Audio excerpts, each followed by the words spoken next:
On the pitch. Yeah, a few minutes of mat work. Some of the crowd around the pitch. Wish it was all over. There's 13 matches left. Shepherd's got the word. Oh, shit.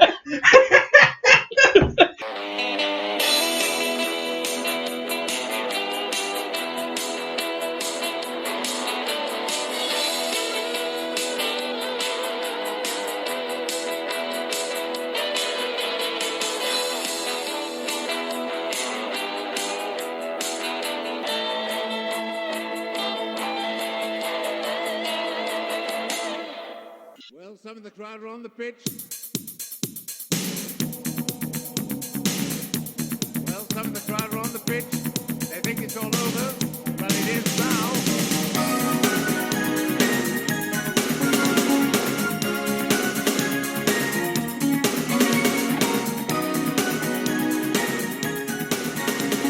Hello and welcome back to the only wrestling podcast that exclusively rebooks, reviews and reimagines the works of wrestling's past. We are Better Call Creative, and as ever I am joined to my left by Sam Crockett, representing the NWA. Hello. I better not be Garnier. You are, it's Jack Garnier representing the AWA. Hello. And I am Ben NWO, brother.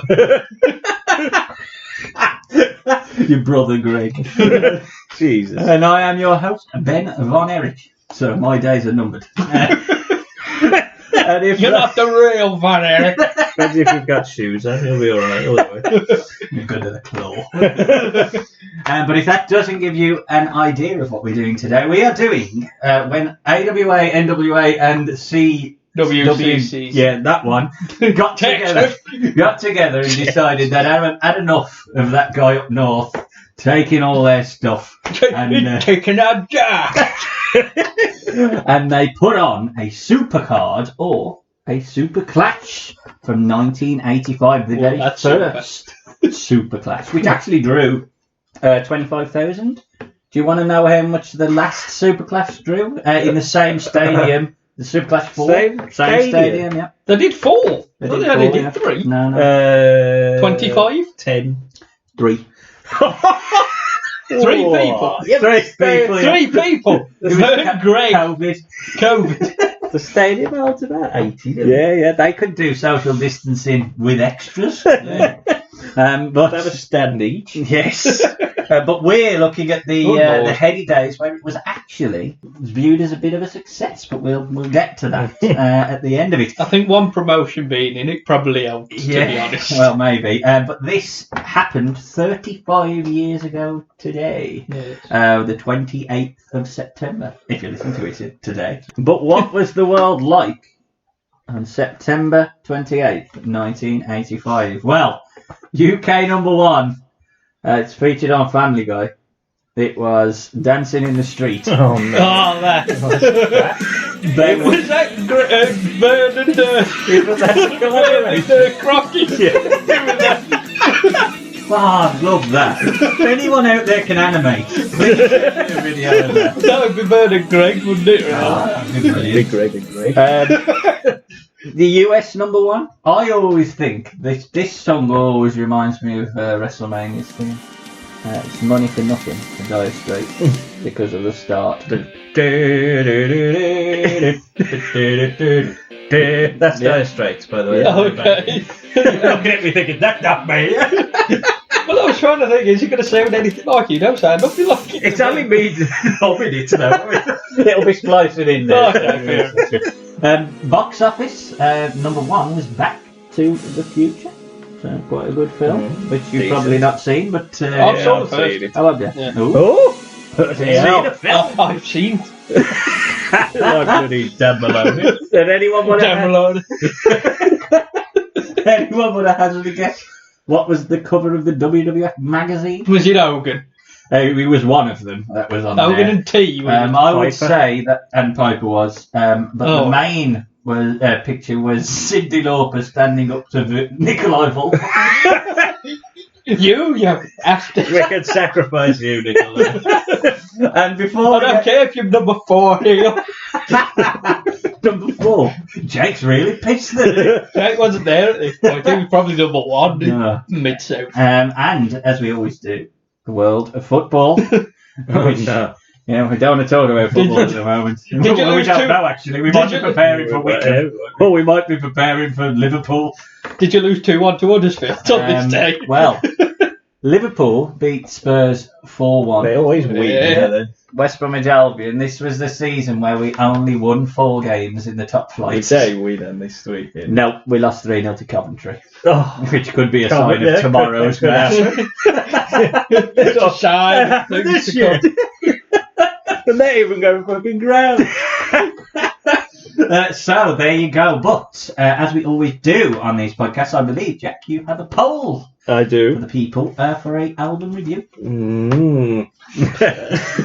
That was the second verse of Dire Straits. Straits. Yeah, that was it. Yeah. That sounds like something. Was that Vince's reaction to this? Not worried. Got 4 albums. Bundy! Come here! From the time. He was Yeah. the one asking. So it's all from All 1985. from 1985 around that time. Was that, did they have anything to do with Super or Clash? No, we couldn't do that. Or Vern? We'll just do, or Greg. Greg Greg. invented everything. So Oh, of course he it's did. invented by Greg Garnier. Greg invented Albion. We've got Screaming and Bleeding by Angel Witch. Oh, no idea. Yeah. What genre am there? Love ballads there. We've got Rain Ducks, I think. It's your poll. Correct, right. By Tim Watts. Tim Watts, country. Eric Watts? Eric Watts. Bill Watts? Come out on that day, so that's what I've used. Okay. Soul to Soul by Stevie Ray Vaughan. Okay. Stevie Ray? Stevie But Ray. he's Booker T. He's not there.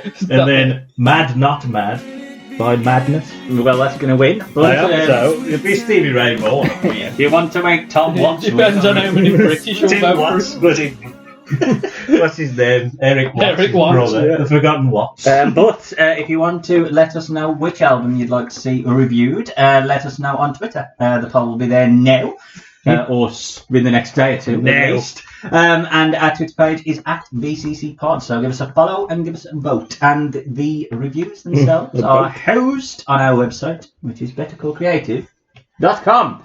So here we are, and we are ready to start the Superclash 1985. We're welcome to, not overstating it, the greatest event in the history of wrestling.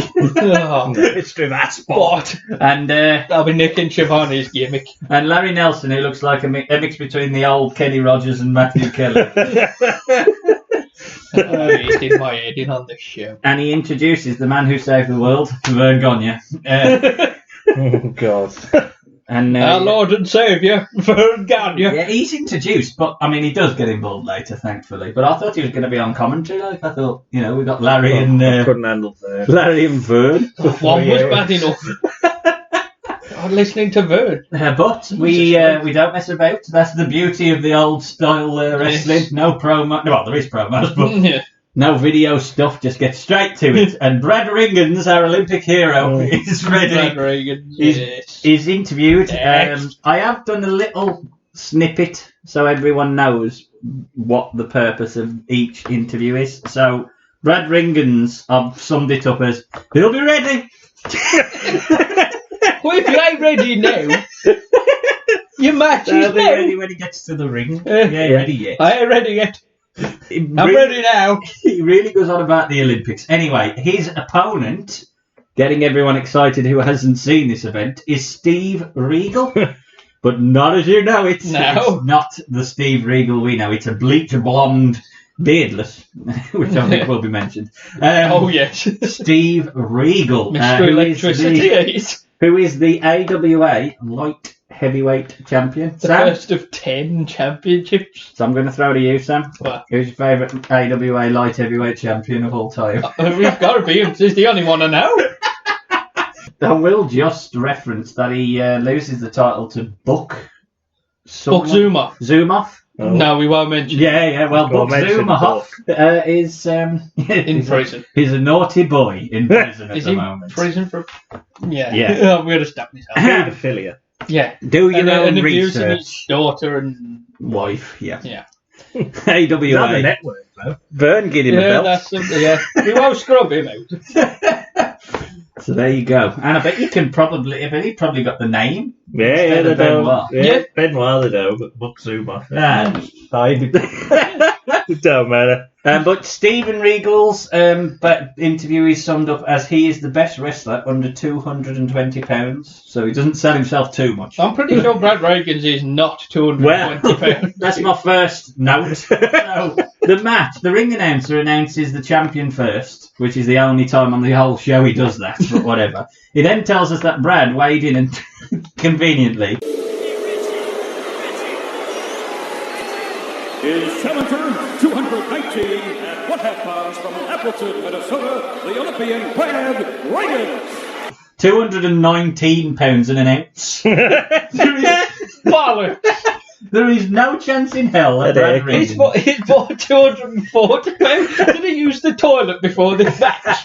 Is that what happened? He had a mat on, he gave it. He was doing it. He was doing it on the bloody bike before the match. He's got the man v fat gimmick. That's why he wore ready. He was 220 pounds when he walked to the ring. I'm still too fat. By the time he got there, he lost a pound. Well, I've just This walk will That's shed a few pounds. my first note is bollocks. Absolute bollocks. The crowd, and we might as well get the crowd out the way. I don't mind the idea of doing it in a stadium, but baseball stadiums are weird at the best because of times. it's sort of only one corner, right? Because they do it all on like the mound and stuff, where the ring is, so they're all there. It's like it's like doing it on a cricket pitch. Yeah. It's like you'd have the ring on the little bit, you've still got everybody around and all the field blank. Nonsense, eh? It just doesn't. I don't think they work in terms of it's okay as a spectacle watching it, but as a fan, Yeah. Unless weird. it's full, it looks weird, don't it? Yeah. You've just got all this blank space. Yeah, it's You've just got like a corner. 3 rows of fans around the ring and everybody else is a mile. and most of the time as well, there was barely anyone in those seats. Everybody buggered off. Yeah, Brad Ringen's French ring gear. Why is he in I don't get it. It's just red, white and blue? Yeah. Regal reminds us that he's a heel, going for a cheap shot early on. Larry tells us that Regal has recently shaved his beard. As a side headlock, he's put on. Okay. Yeah, there's trading pinfall attempts as Brad grounds the champion. Nice monkey flip and armbar, leg drop by Brad. Larry keeps going on about his beard as Brad works over the arm. There's a weak looking drop kick which is literally just brushed off by Regal, just ignores it, which allows him to gain control. I've put here as well, one of the notes that I made was that the ref looks like he's in a darts team. He probably is. He's so slow as he gets down to count. Is he bully? Bully. There's a hair pull to keep a headlock on by Regal. 5 minutes into the greatest show ever. The first boring chance. Literally boring chance. This is 1985 and the crowd are chanting boring. And this is your exciting division for lightweights. This is your Orient Express. These match. are your flippy people. Yeah, but this is AWA, light heavyweight. If it was NWA, you might be able to get away with it. Don't worry, we've got someone who does lovely flips coming up later. Yes. Oh, yeah, I think I know who it is. As nothing is happening, I realised how fast Larry Nelson talks. So that's... Yeah, he's very... I thought there was somebody else with him who just wouldn't let him speak. I was really expecting somebody else to talk. He just really talks a lot, doesn't he? Shut up. He really doesn't stop. To be fair, there's nothing going on. He's got to talk. Fill the time, eh? I mean, that was 3 minutes worth of me realising in a headlock. Yeah. Hair pull 2, the return of hair pull. And Regal hair pull boogaloo. And hits a flying elbow, finally, for a 2. Second attempt, though, is a miss. A big Irish whip and a back body drop gets a 2. There's an old school atomic drop where his legs are up in the air and his arse is showing as he marches around the ring. And out comes Jimmy Garvin, Sam's boy. He's out to distract the referee, and a roll-up gets Regal the win and retains him his light heavyweight champion. But it's not finished. It's not finished. Later on, Bradley Bradley Walsh. Now, Brad Ringens gets a bit of heat back after the bell. Larry interviews Regal. We can barely hear him. Says something about old school. I don't know. Basically, no interference at all, and he beat him fair and square. And then Larry says it's despicable. Shouts at him. And that's a good one. He tries to get himself over. Despicable. And then we go straight into the next match. Not before having to reference that we do actually see a cutaway body slam. Yes, that's my favourite bit of the match. When the women was on the way, oh my God, what's happening over here? What is a slam? Slamming him up the top. What the fuck's going on? He slammed him by the... Is it the dugout? Jesus Christ. Brilliant. Sam. Regal versus Regans. This was crap. But this was meant to be your opener. I know obviously back then it was slightly different. But considering this is a super show, this isn't super. Smashing great. Not even that. It's average. Jack. Oh, it ain't average. No, this is bad. This is... I don't... Yeah, Regal's okay as a heel. Just leave it there. Yeah. Regal's okay as a heel, but God, he's slow. And then Regan's is a strange fellow with his hair and his gear and his atomic drop and all that shit. I don't. Unless she was going to put the belt on him and then the big long reign of like 3 years he's been champ. Yeah. What was the point? But he's been in 3 years. It was like a year and a bit. Yeah, he'd been What was the point in having Garden? Is that because they have any other light heavyweights? Well, the next tag team champions after the LOD, not wanting to give away the spoiler alert for later on, Steven Regal and Jimmy Garvin. They get the AWA tag champions. But I thought Steven Regal is one of the few characters that we see throughout that if the AWA had kept, he was of the style of the 80s. Brad Ringens is the style of the 60s. I mean, he's like Bruno, like he's proper very Bruno style.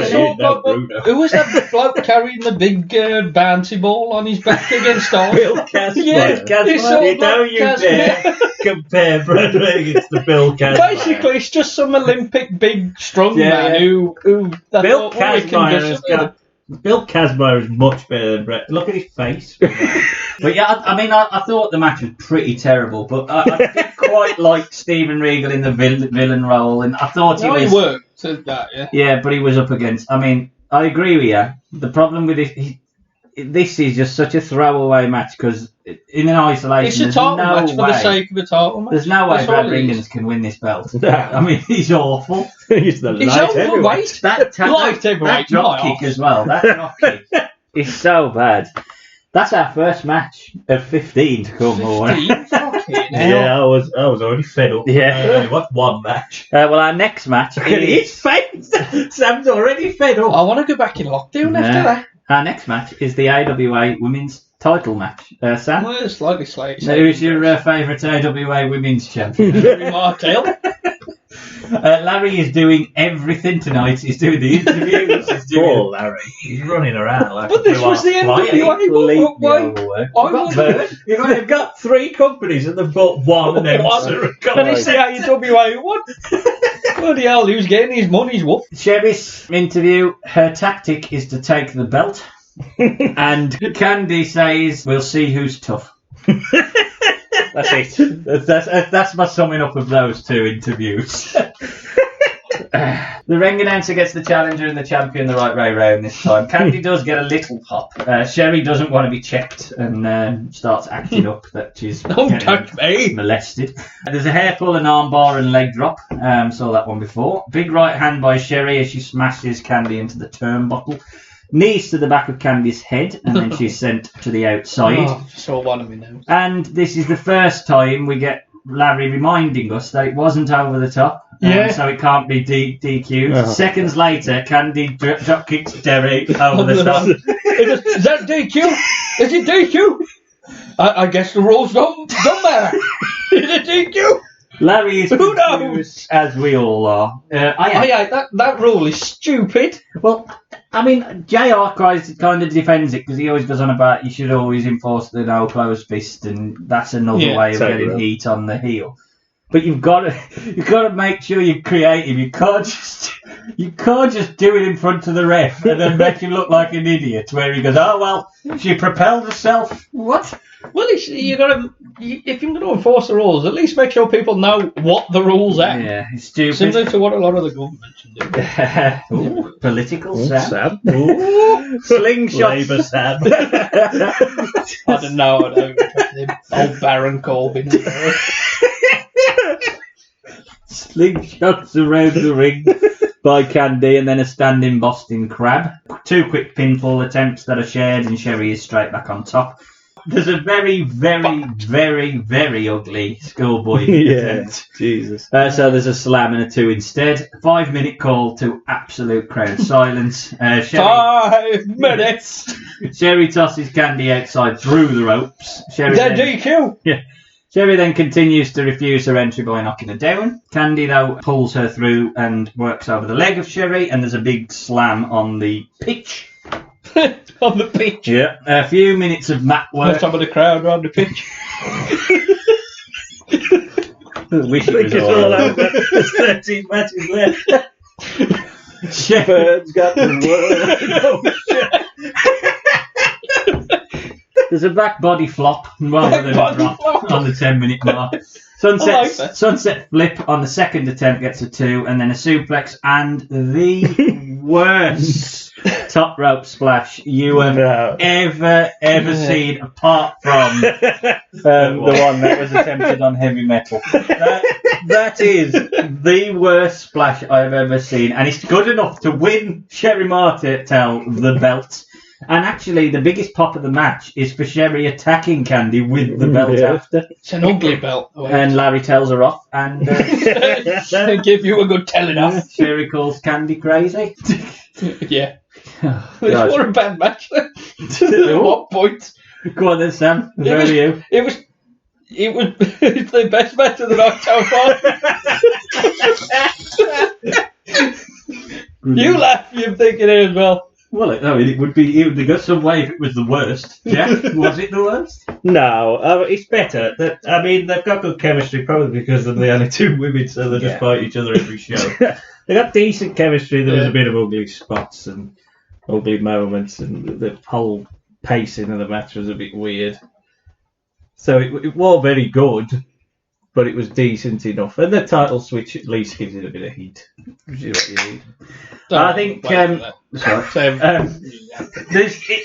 is kind of when you watch it back, knowing where the future goes, and you can see the people that WWE pick up from here. It is kind of obvious that of the 4 that we've watched so far, the one person that they pick up is Sherry Martel, and she's definitely the most over heel out of the people that we've watched, and definitely was she managing Buddy Rose and who's the other one with them? Because I was feuding with the Rockers, all that. The Midnight Rockers. Yeah. That might have been a bit later. I know it was about a couple of years after he was in the WWE anyway, and it's definitely the best person we've seen so far in there. Character-wise. I mean, Regal's alright, but he's too small, there's no way he was. That's why he's the light heavyweight. Fighting not a light heavyweight, a middleweight. A super middleweight. I mean, nowadays he'd probably be like a heavyweight giant to Daniel Bryan. I thought the match was slightly better, but that finish, unfortunately, no matter what. For the women's matches back then, it was one of the better ones. They still definitely. Oh, and they did give them time. More than the first match, which was really surprising. Larry continues to interview as he interviews. Larry. This is the 6-man tag between the Long Riders, Harley Race. For the Asian 6-man tag title. That belt was made up there, wasn't it? Yeah. Well, the most. They even have them. They even have a belt. I'm sure that's what I put. Where's the belts? So Larry continues to do his interviews as he interviews the 3 men challenging to become the 6-man Asian tag team champions. Sam. What? Who's your favourite 6-man Asian? I've got a feeling this is a way of saying the old Japan 6-man tag titles. Possibly. Did they exist? They probably did. It's Japan, eh? They've got about 100 and odd titles. The long Riders do get a bit of a pop.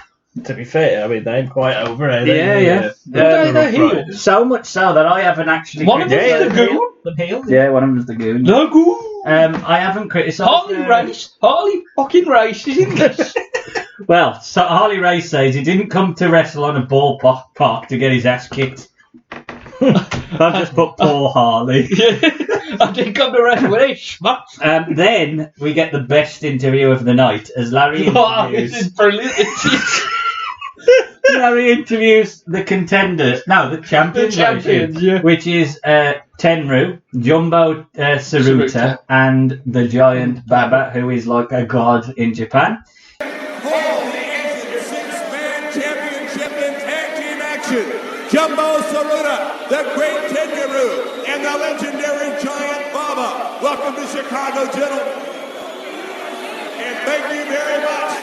They're on their way to the ring to defend the six-man tag team championship. He welcomes them to America and hands the mic to Baba, who smiles and gives him a little nod. Yeah, and I'm sure one of them mumbles something. He goes, "Well, thank you." Thank you. Why did they give him the mic? Brilliant. Why did you do it at all? Why did you do it at all? So our match then is for the... No, the first words I've got here. The two people that start. Yeah. Scott Hogg or Hoss Irwin, Tenryu. Mm-hmm. Now, take the first letter of them 4 words. Scott, Hoss, Irwin, Tenryu. Shit. Bloody hell, your mind works in mysterious ways. Larry though didn't. Well, I saw that when I thought I'm writing that down. Well, that is quite impressive, but Larry didn't pick up on that. He pimps up that Harley Race. That in this match is 2 big time players, Harley Race, former NWA champion, and the giant Baba. You know, he was a former NWA. I think he said there was 2 former champions in this. Well, match. The Goon. Well, Scott Irwin. Scott Irwin isn't the Goon, is it? Scott Irwin's his brother. He starts off with Tenryu, who will appear in WWE later on. And again, we'll get to the review at the end about Tenryu. There's a big hip toss and drop kicks. Which Even Jumbo Tsuruta was quite big in Japan. Yeah. Well, them 2 was tag champs, Jumbo and Giant Baba. Jumbo Tsuruta wins the AWA champion as well. Yeah. Oh, is it? There's a big slam from Harley Race when he gets tagged in, and Jumbo gets tagged in to go against him. This is the Goon. Bill Irwin is in, and he gets a big pop. Never get away. He gets a big pop whilst beating down the foreigners. And go America.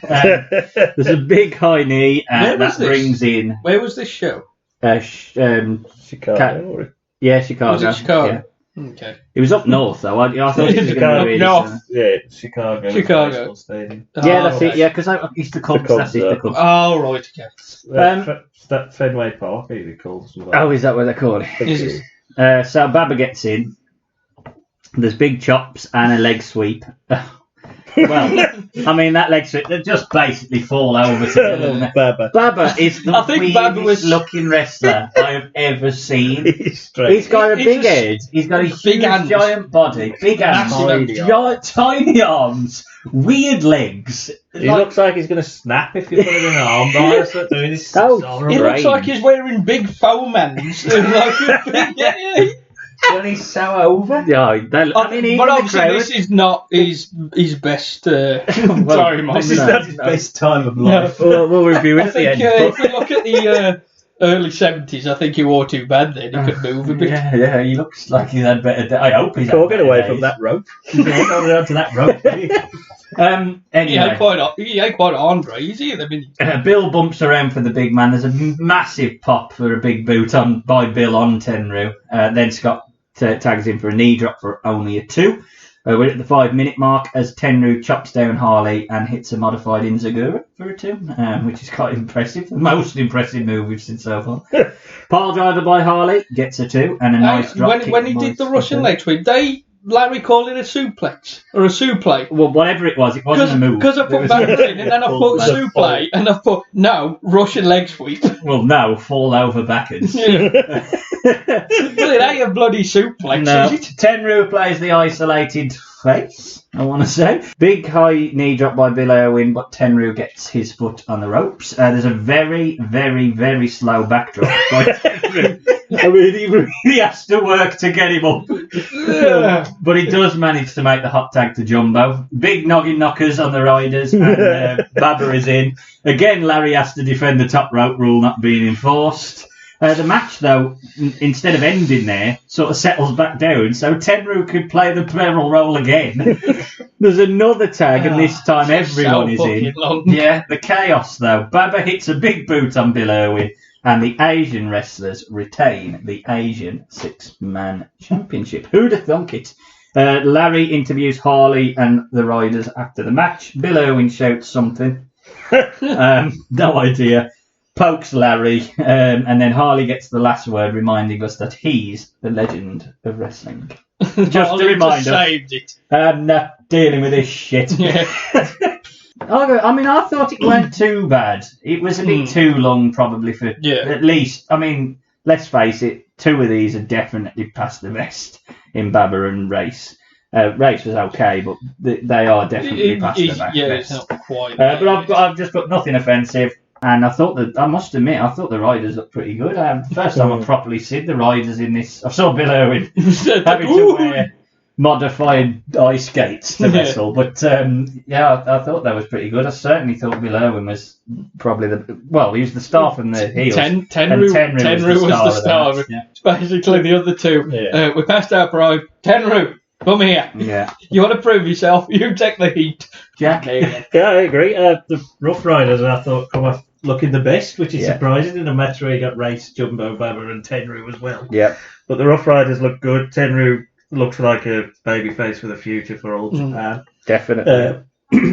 Baba's, Baba's there. Yeah. He's there for the name value. Harley Race is very good. Probably shouldn't be in it, but at the same time gives a bit of credibility. If this was Inoki, he'd have just beat them all. Inoki would have beat all five. Yeah.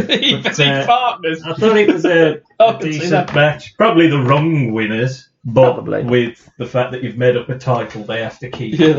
We can't have it. We can't have Bill Irwin as an Asian tag champion. I mean, again, I know I will keep referencing this, but I think there's 3 out of this match that appear in the WWE for any sort of proper length of time. I'm sure Baba's probably had a match on the WWE. Yeah, because I think they must have done very early on. Bill Irwin, obviously, is far too late in his career to have note, but you can tell, again, the 2 stars in the match. Bill Irwin gets the WWE, Tenryu gets the WWE, Harley Race. He's always going to have a run in WWE. Well, Tenryu has his own promotion, though. He don't break off from All Japan and have SWS. Yeah. And that's the one that has the deal. Combination. Yeah. But I mean, so far, I'm not too offended by that match. Yes, here we go. The next match. Everybody else could be offended by this match. If it's the one I think it is. Well, it is, because it's the only match that doesn't have any interview before the opening match. The match is between the very sensitive gimmick of Little Mr. T, who is heading out, and we are ready for the NWA, because AWA have nothing to do with it. We're politically correct. NWA Midget Championship. Sam, Jesus Christ. Who's your favourite NWA Midget Champion? I don't know if I can answer that. Probably Little Tokyo. Yeah, well, that's who Mr. T's opponent is. It's the NWA Midget Champion, Little Tokyo. Anyone out there want to hazard a guess what ethnicity Little Tokyo is? Or Little Mr. T for that. Yes. Answers on a postcard. Yeah. It is midget wrestling, and it is Mr. T versus Tokyo. That's a midget. How did they come up with those names? Larry promises us fast action. Little Mr. T flips Little Tokyo inside using the middle rope and then does his little butt dance and struts around. He goes all junkyard dog, sort of no-selling Tokyo's offense, and then hits a headbutt for a 2. Fast action, well, it's been all headlocks and arm bars so far. A lot of arm bars, not just this match, on the whole show. Yeah, just in general, but the arm flips as well, which sometimes in midget wrestling look quite impressive. In here, just looks like really bad sort of line dancing. They sort of fall over. Really bad line dancing. And in this, the reason midget wrestling predominantly existed was to pop the crowd, and it's literally killing the crowd. Yeah. There's a face rake and a suplex, which gets a 2. Mr. T gets back in it with a chin lock. There's a back body drop by Tokyo, which gets a 2. Mr. T does a modified Tyler Bate bop by pointing upwards. Yeah. And it's in This spot. the worst forearm ever. This is the comedy because now everyone just sort of looks up for the next minute. Oh, God. But Tokyo, Even the referee. what's going on? Tokyo's learnt from that because he tries the same spot, but Mr. T doesn't fall for it and whacks him instead. There's foot stamps after a Peanuts hold, which is again more comedy. And then there's a butt twice, but the third is missed. Another backdrop and a throat chop wins the match. Andy's and Larry says he's won the midget tag team title. So what he said? I was too angry. I listened. This is one of the first times I actually wrote down what he said because he said a lot of clangers, and that one I've actually put midget tag team title. Well, I will splice that in now. And Little Tokyo, once again, manages to successfully defend the Midget Tag Team Championship of the world. Larry then does do an interview with Tokyo, who basically says Mr. T is nothing to him. Which one, though? The little one or the normal one? Exactly. Is he angling for Mr. T in his nightcap? Angling for a Mania 3 match. I just like the fact that, WrestleMania is the thing that's the antithesis that's caused this, and, this clash has got Mr. T as well in this match. Sam, thoughts on that match? Yeah, what was this? What was it? It's a sign of the times. Well, But it was just- of the time. I don't. It's bad. It's terrible. I did get angry, but I was more like amused but angry at the same time. Like the looking up spot. I don't mind a bit of comedy, but it wasn't really. This is comedy. boom gone your straight lace kind of comedy. Get Brad Ringans out there to back body drop him. Jack, You can laugh, but only if I say so. I mean, I ain't against a midget match being on. No. But I expected a lot more out of Little Tokyo. Maybe not Mr. T, but this is just, it started okay. And Was this the Haiti kid that just changed his name? Yeah, they just It was. It was very good. The finish was awful, which really wound me up. At least give him a finish. So yeah, it was bad. It should have been okay. It should have been enjoyable, but it was bad. Yeah, Did he get a little pop? No. Little pop with a little Mr. T and Little Tokyo in a little ring. I read that out of Jerry Lawler's joke book. He was awful. I mean, I could have dealt with it if it was all that sort of pointing up and getting the jokes in. Yeah. But the mat wrestling was awful. The spots, it weren't quick. It was just, I felt sorry for him. My favourite bit was right at the start, Little Mr. T does a wind-up, like the big wind-up, the punch. Yeah. And then he just carries on. He don't do anything. He don't do anything. He winds his arm up and then just carries on. Did he have a numb shoulder or something? We can get the feeling back here. So, Larry interviews Buddy Roberts, who is going for the championship that he so desperately wants. It's the Mexican Championship. And Sam, Yeah. who's your favourite Mexican champion? Uh, Well, there is Fair off. No, I'm sorry, there is only one Mexican champion. That's Well, this Neil. is the IWA World title. It is a real belt. It's a real belt for a company that no longer existed at that point. It had been dead for, how long had it been dead? 7 years or so. Something like that. I think that's what you said. Bill was the last champ of the IWA. So he just turned up with a kept belt. the belt. And he used the belt to add more But that was the prestige to perfect his company matches. for him. Even though the company had been dead for like 7 years. That's But that like was carrying perfect around for a it. Sherpa Van Trophy.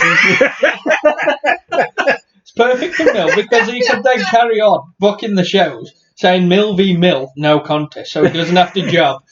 And then in a semi-main, Mill v Mill, no contest. And he's always a champion. Yeah. And in the tag title match, Mill and Mill v Mill and Mill. Buddy Roberts screams something. That's his note, by the way. And then he does reference that the Freebirds will beat the Road Warriors later on. And then we get Mill's promo. I've been waiting for Mill. It's 30 odd episodes. I've been waiting for Mill. Anyone catch any of the promo? No. I mean, no. It's Mill. Look at him. Right. The challenge. Hang on, I'll put it here. Mascaras v Roberts, because mine joined in progress, and the first thing I've put is bet Mill wins. Did yours join in progress? Yeah. Oh, I watched it on YouTube. So I watched the actual Daily Motion thing you sent. So why did my feed cut out and yours didn't? You blinked? Maybe I got so angry like the Divas title match I went for a piss. No, I'll fill you in on feed cut out.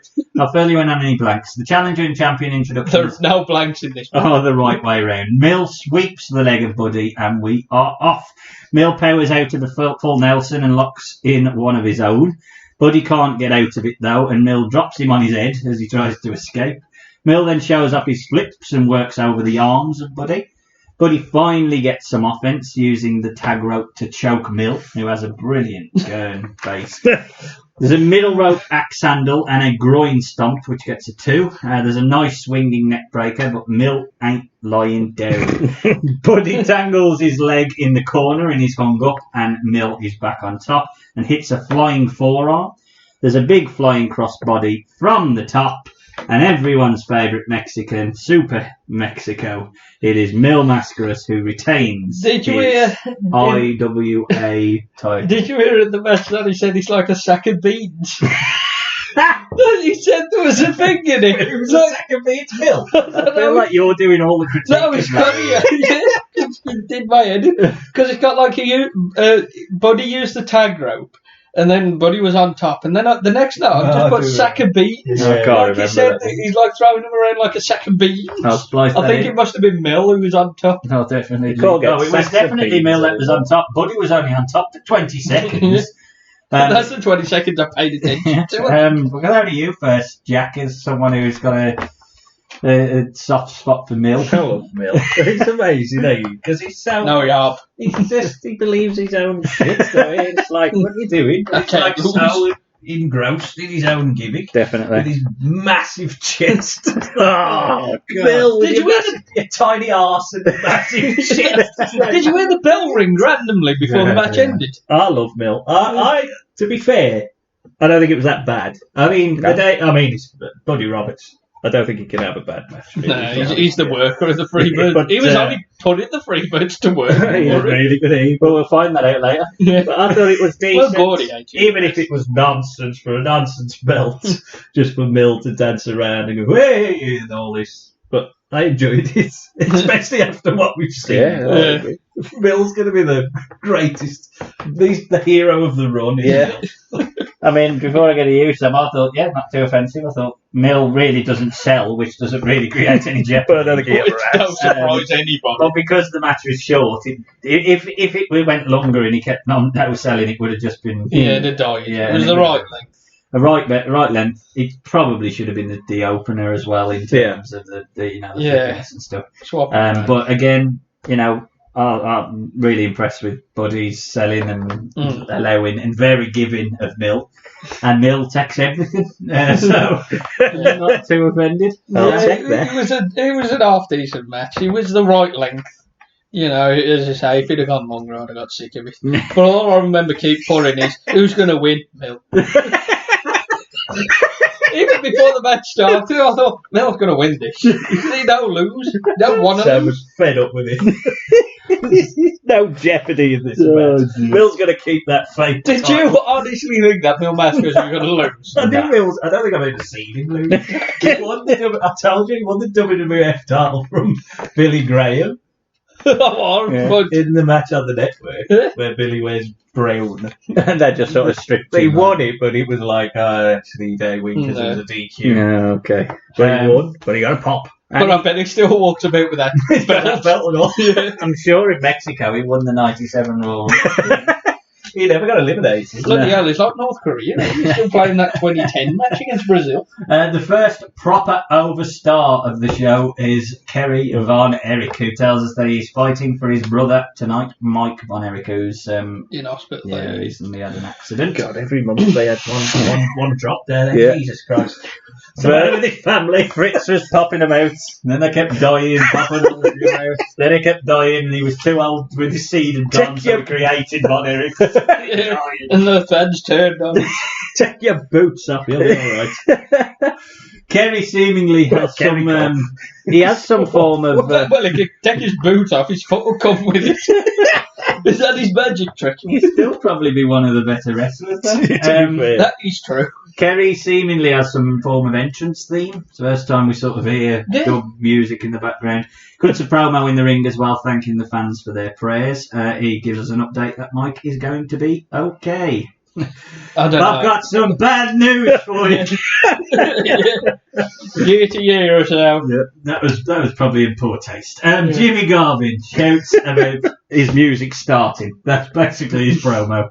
And he heads to the ring with Precious. Play the fucking music. It's about beer when you need. He heads to the ring with Precious, his main squeeze spraying in the air. There's big heat for Jimmy on his introductions, a much different reaction for Kerry, who gets whoops and screams.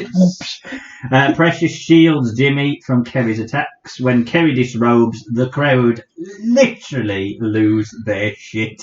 I mean, he is like a star, a complete He's a star. I mean, but I ain't being funny. But look at his head. I mean, I don't understand why he's like this. The ladies love him because his head, that jawline is just terrifying. He's got one foot, half an eye. It's got my drunk eye. He looks like Mr. Ed. he just. I don't know. It's weird. He's got a weird head. Kerry struts after pushing Jimmy I away. like Kerry Von Erich. I like him. I just don't like his face. There's nice drop kicks and an atomic drop. And then I like him, but I like your face.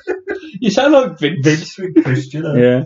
There's nice drop kicks, an atomic drop, and a tornado right hook, which only gets a 2. Crowd are really into this match. That was Garvin misses an elbow attempt, but Kerry misses a knee drop of his own.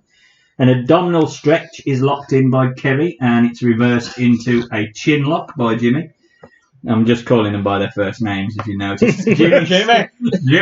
Jimmy stops a comeback and stomps Kerry outside. Precious gets into Kerry's face, and Jimmy tosses Kerry over the top rope. And this is where he doesn't know. What are the rules? I don't know the rules. What's going on? Is it a rule in Texas? I don't know. Yeah, well, that's how I don't know. think that's how he tries to get round it, is he doesn't understand other promotions. Vince. Yeah, there's a lovely sunset flip. There's other wrestling? What are their rules? There's a lovely sunset flip from the apron, which gets a 2. There's 2 tornado punches now, and Jimmy backs off in the corner. The claw is teased, and Jimmy heads up to the top, but a big right hook, and Jimmy Garvin bounces cock first on the top. Flops to the floor, and that is enough to give the 3 count for Kerry. Was this for a title? Yeah, the WCCW Texas title. Which title. is sort of their main one, because obviously the NWA World Belt, other than the AWA, was the main one. After the bell, the claw is locked in, but Jimmy Garvin manages to escape. The claw! The big pop, which it is over there, the claw. But obviously, Larry prefers the claw of the AWA original. The Baron. The Baron. Fucking coming. The Nazi. Baron. God almighty. We'll get there. I put here, I think without the crowd, the match would have been a bit of a letdown, but with the reaction, the match was pretty good. The one with the most heat tours. Yeah, I weren't And too they had happy a bit with of a feud behind it, for it, because of being in Texas. Oh, definitely. And I weren't too happy with the finish. I would have definitely had it a bit more From impressive. a move. I probably, if he is going to win, I would have probably just had him win with a claw, because that was what the people wanted to see. But that's all the people need to know. There's only one claw around here, pal. But I weren't too offended by the match. Sam? I don't mind the match. It wasn't too bad, as you're saying. It was the one that seemed to have a bit more heat behind it. Every other one seemed to be thrown together like Mil Mascaras via Freebird. Whereas this one seems like you probably had a bit more build-up on world-class TV. So Yeah. this one wasn't too bad for me. Jack? Even if nobody knew what the rules was. No. With that bloody top rope rule. Yeah, I enjoyed it. I don't like the finish. Yeah. I ain't particularly fond of Jimmy Garvin like Sam, but I think he's a decent worker. I prefer him in this incarnation. Yeah. I like Kerry. He is a star. He's got to win with his finish if he's a star. I don't really like the claw finish for Kerry. I think he should have done a discus punch. Yeah, I agree. But, Vince got it right. I think he needs more of a strike than a submission. But overall, decent match, and like you say, not offensive and enjoyable. Definitely. Not as good as Mill, though. Our next match is our second six-man tag match. It is Larry. Oh, dear. Oh, he's here, eh? He's turned up. Here he comes. Oh, Rambo himself. Oh, I thought it was about Rambo. that. So, No. yes, our next match is our second six-man tag. No. Larry is interviewing the heels in the match. So he interviews Ray Stevens. Ray the Crippler Stevens and Larry Zbyszko. This one's being called the Showdown. You got Scott Hall, Greg Gagne, and Curt Hennig. Well, we're going to give him a wrestling lesson. I don't think it's going to take us very long. Your comments, Mr. Bockwinkel. Ditto to what Mr. Stevens said. And the living legend, Larry Zbyszko. We're going to take these three pukes and we're going to show them what wrestling's all about and put them right straight in the hospital where these jerks belong with the rest of these morons. He says he will teach his opponents a wrestling lesson. Nick Bockwinkel, who literally, and I mean literally, in the truest sense of the word literally, says ditto. Love him, absolutely love Nick Bockwinkel. Bockwinkel? You took the winkle out of it. Nick No, we called it. Nick Bonk. Oh dear. Do you want to try that again? I love Nick Bockwinkel. There you go. Ditto. To what Mr. Stevens said is what he actually says. And their partner is Larry Zbyszko, who goes really old school, calling him three pukes and gets sent him to the hospital. Good old Larry. That It's a decent promo, though. Yeah, best promo of the night by a mile. But I had a It'll lot do of what- competition. But no, Is it as good as Baba's Knob? Or Jumbo Silence. I think that might be the start. That's the best question I've been asked. This is where this match just goes a bit weird. Because I know the opponents are, but I weren't expecting this. Because Greg comes in dressed as a commando, but in like a crop top with his belly out, Rambo Greg. with his little pot belly. He looks like he's a Make-A-Wish kid who's turned up with Hall and Hennig. Actually, yeah, that's what I'm put. State of Rambo Greg. He just looks so out of place. It does. He's got the weirdest body and head. Well, this is like what Nash says. Ain't anybody who can wrestle with that skull. He has got a weird head. Oh, God, of course, Dan Greg. He's like a bobblehead. I just put here that they all look like they're cosplaying as someone else. I mean, Greg's like Commander. Scott Hall, I mean, that ain't Scott Hall. I mean, Nah. Huge, he is He's massive. The big bloody... with his moustache. It's Magnum TA full of steroids, ain't it, really? And then Curt Hennig, who is just a boy. I mean, He's not quite a bad. He's Master Perfect. I haven't put, Not quite Mystic. I haven't put a note for Greg's promo. Scott Hall. You don't need to. You don't say anything. Scott Hall says that he's got great partners, and Kurt says, let's do it. So let's do it. It is Curt Hennig, Scott Hall, Greg Gagne versus Nick Bockwinkel. Just say it. Call him Bockwinkel. Nickelodeon. It's Nick Bockwinkel, Ray Stevens, and Larry Zbyszko. I think we might have a new award at the end of this for the John Cena Award of coming in and stealing me. Jack the show. Brickhouse. It's Jack Wickhouse who I does. thought he was Brickhouse. Well, it might be. I'll put Wickhouse, but he does. What he announces, he's an old friend of Nick Bockwinkel. Yeah, and I also. thought you just basically saying I'm friends with the heel. Yeah, and Burn. He does the special introductions. I've got no idea. I mean, this is bloody slow. Too bloody long as well. Far too long. There's no belts, so it's a grudge match. After the heels introduction, Jack pimps how wrestling began when Vern Gagne fought Lou Thez to a 60-minute... No, there was no wrestling before Wrestling before. Where's Jim Blood? No. Vern... Where's Abe Lincoln? Created wrestling like Stephanie created women.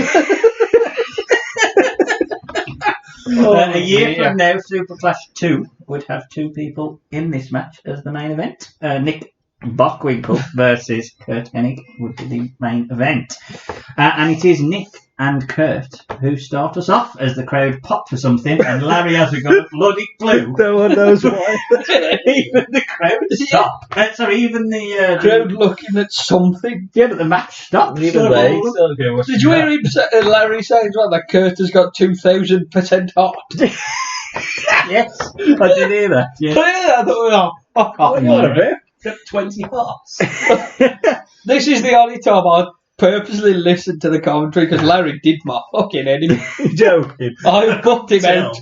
I booked him out and bought. Bockwinkel pays for his cockiness as he has to crawl away from Kurt's offence, and then Larry is in. He fares no better and gets tossed around and can't halt Kurt's offence, and again is hip tossed. Cowboy Scott Hall is in, and he Scott Hall. I mean, he looks fucking massive. I have never seen... Huge. I mean, he looked big in WWE, I suppose, when you look back, but here, because he's roidy as well at this point. He's massive. Because he's tall anyway, but he's so jacked. And this spot now... He's studied by Ray Stevens.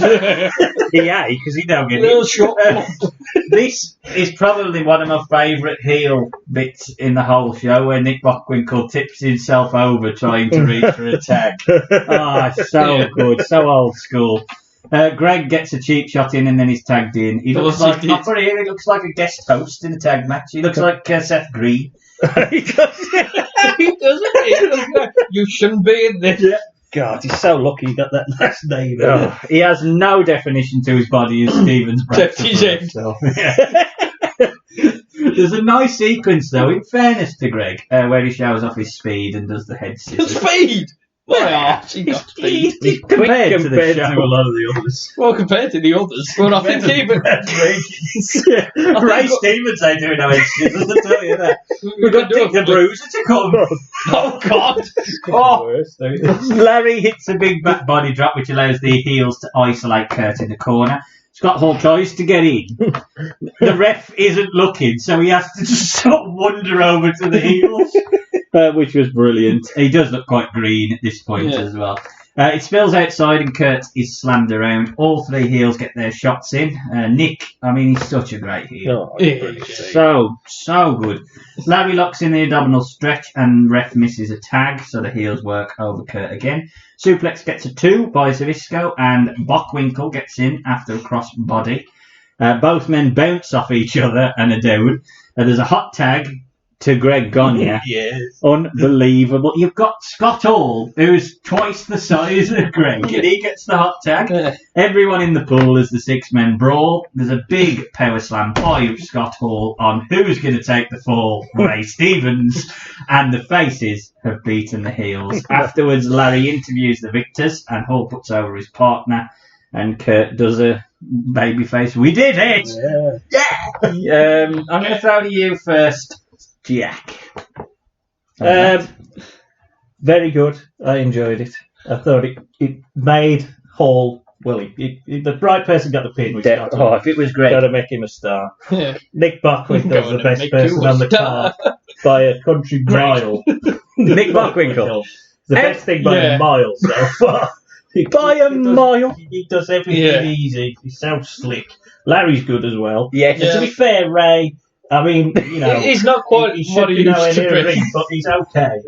Oh, he's all right as a foil, like he used to be all right. You need someone to take the pin. Yeah. So It ain't going to be Larry. Kurt's still refining himself to become perfect, but he's still very good. We won't talk about Greg.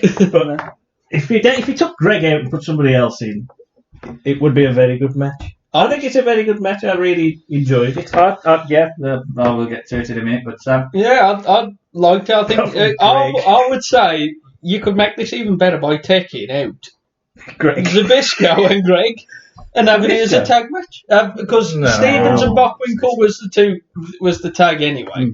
So He's you gonna could have him block bumping around for Scott Hall No, I get to help that, him back. So, but yeah, I mean, I just couldn't get over the state of Greg as Rambo. Oh, I mean, that did bother Rambo me. Greg Yeah, was. and for some reason, one of my notes has just got Bop. But I can't remember. I'm sure that was what Larry said. Can't do a lot with that, Sam. Yeah, I don't know what But I to say. can't remember what it said. You left that to your review. Has he got? Maybe that's what I said. What it was. I think that if I'm honest about this, But it was a good match. I think if I'm honest about this is the first match where I can honestly say, and I mean honestly say, I enjoyed it. Where I was saying that there was good before, It's just 'cause it's probably because the rest was shit. I wouldn't go out my way to re-watch the Kerry Von Erich match. No, yeah. This was a good match. It just was a good match. And even though Greg, he's just positioned too high. Yeah. Just is too high. He hasn't got enough definition. But he wasn't offensive, and he can work a bit. He is offensive. Maybe. Kurt is a star. He's definitely going to be a star. Well, he might not be if he don't open his mouth. If he kept his mouth shut, he ain't offensive. Yeah, but I think it's nice watching Curt Hennig before Mr. Perfect because Mr. Perfect added all that layer of character to him, which is the right thing for him to do. But even as the white meat underdog babyface, he sells like a fucking boss for him. Scott Hall looks massive. He does look green. He's probably the most green out of all of them, ironically, but he's definitely the one who needs to get the win because he is believable in whatever position you want to put him.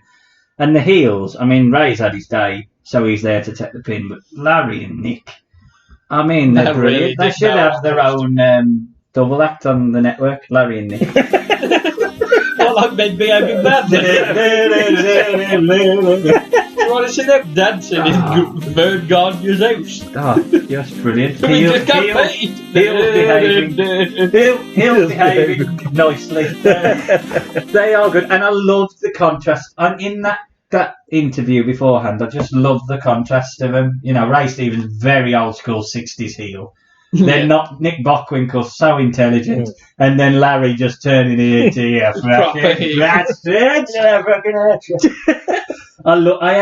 must admit, we watch a lot of shit and lots and lots of shit. This was good shit. I would say it's probably in the top 10 matches of everything we've seen. Of all time. Not all time. Of anything we've seen. Anyway. Definitely better than the fucking Crusher.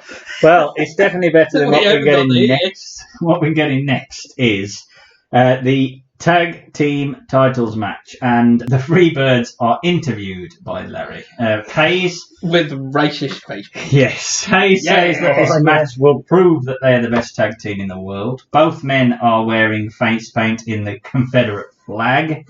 Doesn't age very well. Hashtag cancellation. Yep. Bad Street plays, and we're heading out. Nice promo though. You don't really see too many bad Freebirds promos. No, if they couldn't talk, they wouldn't be on the card. Well, to be honest, I think Michael Hayes did all the talking. Really. That was his gimmick, or he was the mouth of the group war. One thing I do like about the he was the Eddie. Yes, Eddie, definitely. He was I the know Eddie. it was Ed. God, he was Ed. He was the big. Hayes struts around the ring. I do like the fact that the Road Warriors, if they'd get an interview, I'd been pissed off. Yeah. Wow! He should have gone for an interview, then just punch him out the way and carry on. But Road Warriors ignore Harry. Harry? Who's Harry? Redda. Harry and They Bill. said we ain't signing for Tottenham. The Road Warriors ignore Larry and head straight We saw out what to you the did to Pot. There isn't a real pop though for the Road Warriors until they in the hometown as well. Yeah. Well, according to Animal, he got a bigger pop than Hogan.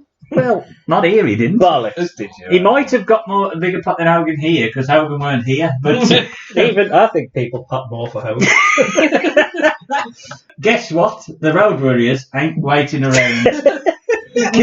They kick the living shit out the Freebirds and send them into the midfield. We get the introductions. Ellering is with the Road Warriors and has hair. Nice to see Ellering with hair. Hayes walks onto the field and plays up to the crowd in the bleachers, and Hawk and Gordy start us out. So I know where this is going. There's a huge clothesline by Hawk. Hayes is tagged in but can't slow down Hawk and is tossed around the ring. Animal is in now, so Gordy sells, does a half flare bump in the corner and eats a power slam. Ellering and Buddy Roberts face off around the ring. Hawk punches Hayes in the corner and has to tag out. Hawk goes shoulder first into the post, because obviously the only thing that can slow down Hawk is anything that's not the offense of the post. There's a double team on Hawk and a side slam, but Hawk powers out of a pinfall at 1. There's a big pile driver. Hawk doesn't even stay on the ground. Hawk fights back in the heel's corner and pounds down both Freebirds. Hayes blocks the tag though, and Hayes is thrown off the top but Gordy recovers enough to block the hot tag. Hawk and Gordy collide, but Animal does get the hot tag here. Nice scoop slam, which Animal does always do well, in fairness. Yeah. And all 4 men are in. Ellering pulls down Buddy and they brawl. Buddy hits Ellering with an unfoldable chair. and Hawk chases Buddy, and inside Gordy clocks Hayes by accident. Animal shows his strength by press slamming Gordy. That was an impressive spot. We did miss most of it, but whatever. Animal covers Gordy, but Hayes has a foreign object in his hand and lands a fish drop from the top rope. And the Freebirds beat the Road Warriors on pay-per-view. Larry can't interview the heels, so he interviews Vern Gagne. Who says, hang on a minute. Hang on, we go to VAR, go to the screen. Was there an handball? So we go to the screen. We don't actually. Was he offside? We don't actually see the reaction of the crowd. We just get the replay on the screen. By the time we've seen the replay, everything's already happened, and the Road Warriors are now champion again, and the decision has seemingly been reversed, and they chase out the Freebirds. It's a bit like VAR. Definitely, yeah. I mean, that was a bad VAR call for me. Really bad. I mean, it wasn't a clear enough. Did they come back after and say, that decision, it shouldn't have been made? Definitely. It was the wrong decision. I might as well start off, because I've got bold, highlighted, capital letters typed of what the fuck was that? Either let the Road Warriors win, or just let them win, which is inoffensive because the Freebirds always lose. Yeah. Or let them be cheated. What is the good of stripping them, stripping the heels of the championship? What does the Road Warriors gain from that? Definitely. The match didn't have enough heat anyway because they don't sell. The match was cack. And it was. There's no selling. And I keep moaning about it, but I don't mind the fact that the Road Warriors stand out by not selling, but it's too long if you're just going to see Hawk not sell everything. And that finish, I mean, I can't believe how shit that finish was. I truly cannot believe it. At WrestleMania, the tag team champions changed hands, didn't they? To the Volkov and Sheik. Yeah. When he hit him with a cane. Yeah. That's the right way to go about it. Yeah. It's okay for the heels. They get to VAR. Or a screen. It was a conference. But yeah, I was so angry about this. That had to be Vern. I mean, I don't really care about Vern getting involved, but that match. Just don't care about Vern. Absolute fucking shit. So angry. Jack. 35 years and I'm still over it. I thought it was good. No, What? I don't really. No, it was bad. It was a bad Road Warriors match, which is saying something. Like you said, no real selling by anybody. Even the heels, I don't think, sold that very well. The finish is awful, and then reversing the decision is even worse. So I don't get it. I thought it was bad. I thought after 2 decent, good matches, following up with this. And this would have been. This was on the poster as well, I think. I don't know why. Yeah, this would have been one of the featured matches. I mean, it's an AWA title, eh? Yeah. I don't know why they wouldn't want the pop of the Road Warriors winning in the home team. Just have retaining the belts. Yeah. If you're going to have them keep the belts, why do you need to put heat? They on would have on been bad even if they won, but at least. But they put heat on the challengers who aren't in the same company as the Road Warriors this time, so they could say as if they can get any heat back. I mean, what the hell was that? It was shit. It was shit, and that finish was. It took me off guard because I thought, okay, the Freebirds have won, and then all of a sudden Bird appeared. So, what's going on here? Oh, fuck this, man. Okay, Professor Oak Bird. I was thinking more Dr. Robot. In his machine. Yeah. Take those belts off. Instead of fluid. Greg behind him. He would have been a little one of them banks. He'd have been a crab. Crab bird. Little machine. It's going to be worse. I'm going to go in Cortex. It could be worse because our next match is. Oh, God. Oh, no. Here. Surprise bonus smash. Yeah. From the top of the mountain, Road Warriors sent us halfway down, and now we are sliding into the abyss. As Dick the Bruiser is heading out, no interviews, and his team is the Crusher, who I think he was his partner. Yeah, he was. And their face partner, What the fuck? the Nazi Baron von Raschke.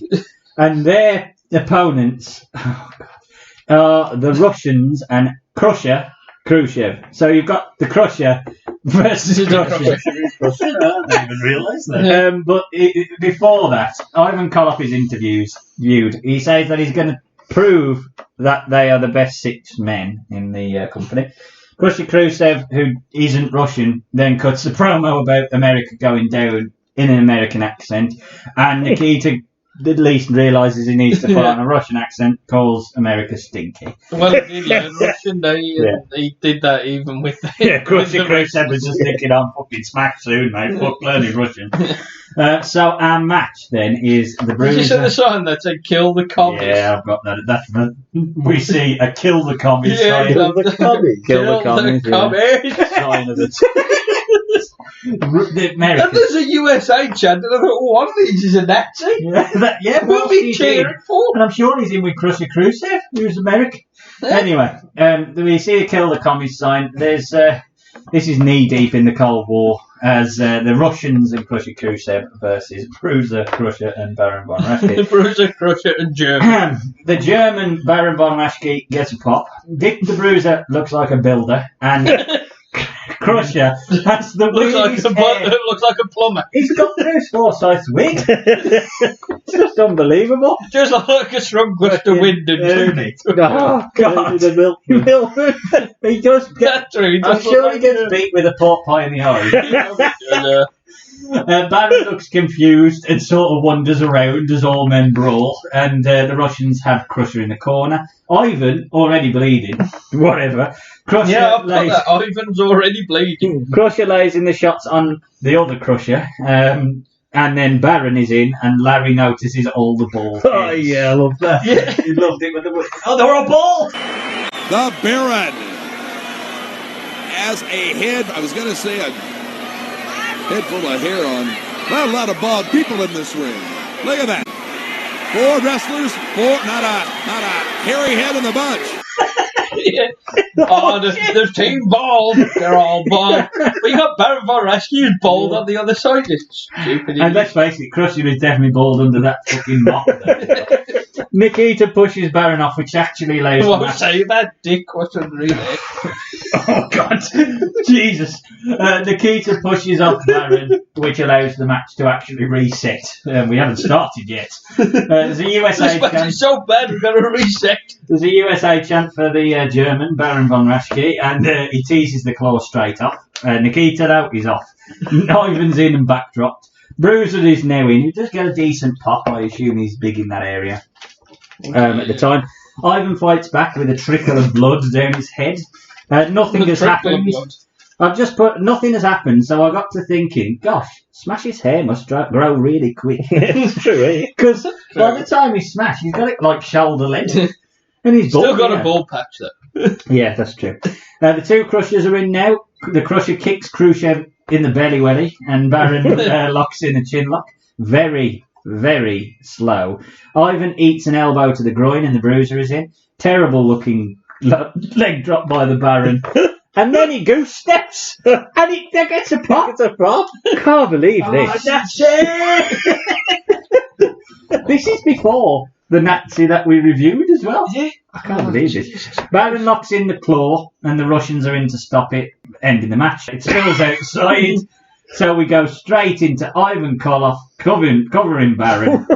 I don't know what's happened. There is actually bullshit chants. Yeah, I did notice that. I thought, you don't really get them, do you? And someone needs to remind me, but apparently the Russians are the new champions. Is this the six-man AWA? NWA. Six-man NWA, but I thought that there was champs going in. I think they're retained. Right. They're retained.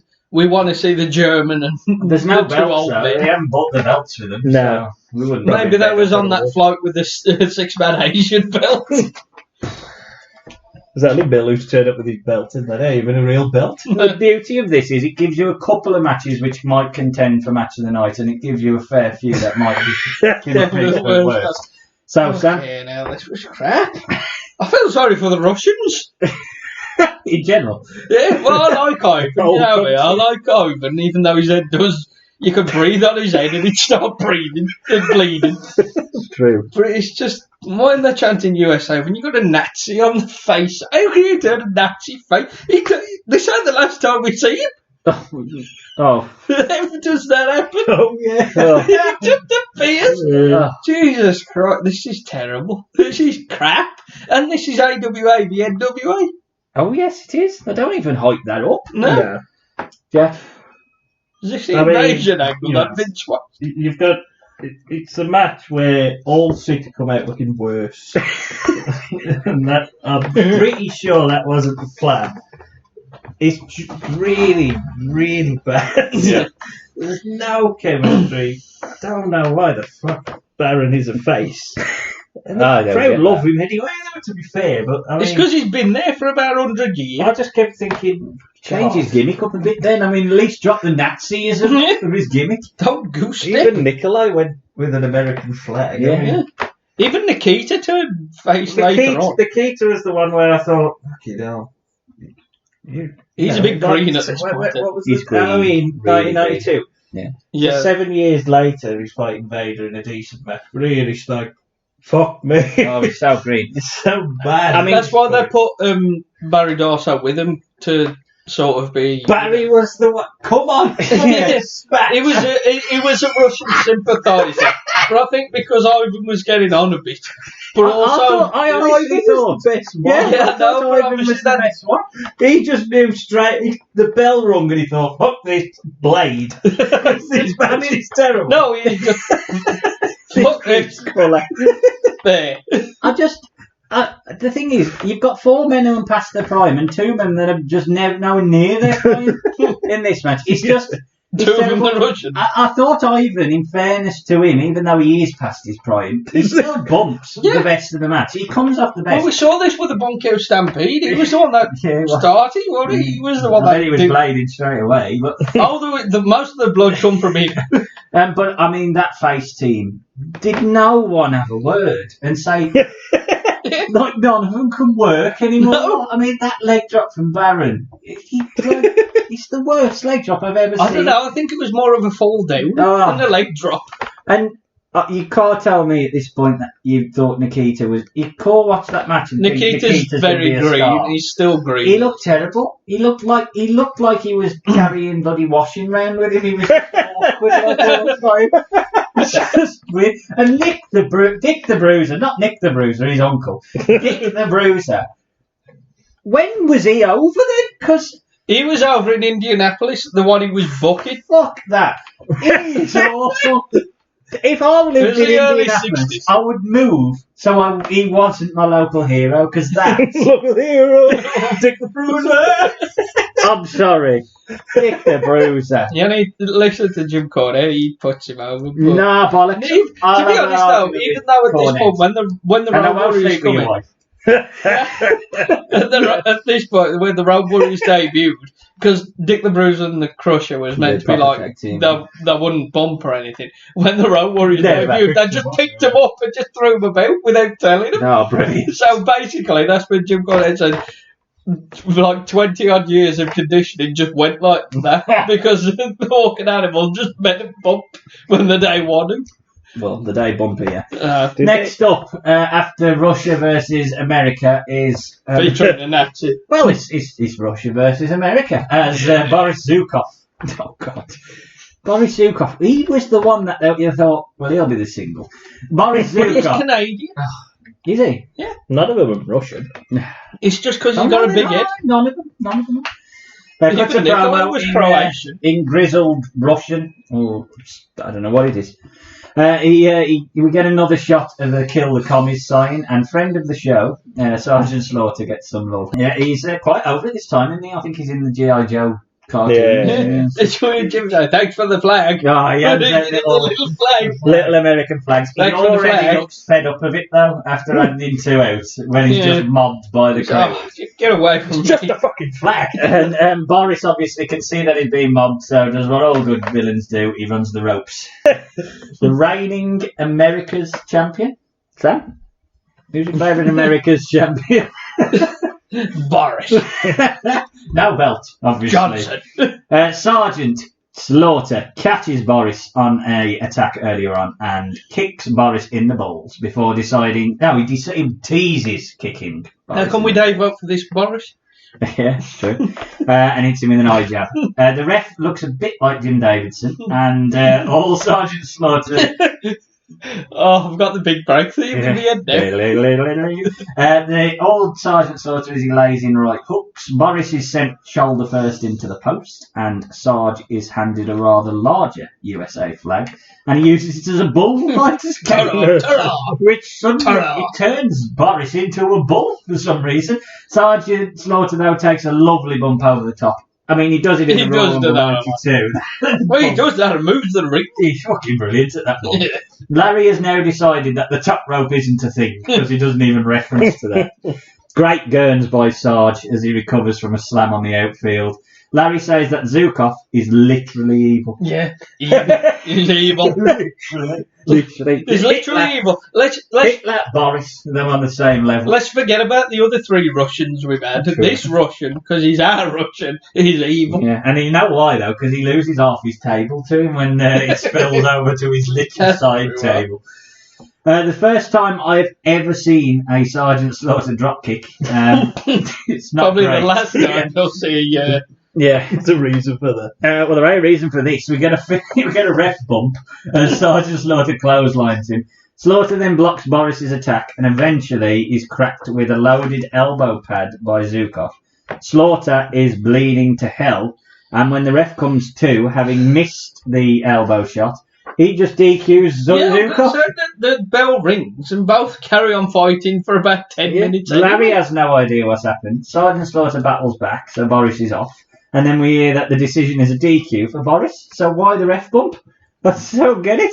And then Larry interviews a busted open Sarge, and he declares war on all foreign wrestlers. Well, we know he loaded up that elbow with something to clobber you like that, but you came out of it. You're still the America's champion, America's hero, Sgt Slaughter. Well, I don't know what he hit me with, but it almost knocked me out, knocked me silly. Got a good gash in my head, but I told him, and I'm telling any other foreign wrestler, I declared war on you. And we're going to clean up America of trash and scum and maggots like you, because we don't need you. It's the American way when you live here. It's Slaughter's way. G.I. Joe, Yo Joe, as you can see by my outfit from head to toe, I'm G.I. Joe, and wherever I go, USA will always be number one, always has been, USA! Poor Baba. What's he done? He just nodded. And then he starts pimping G.I. Joe. Baron. He's foreign, Yeah. apparently. So I mean, get him out. Allegedly. Oh God, Jack. Jack, this should have we recovered yet?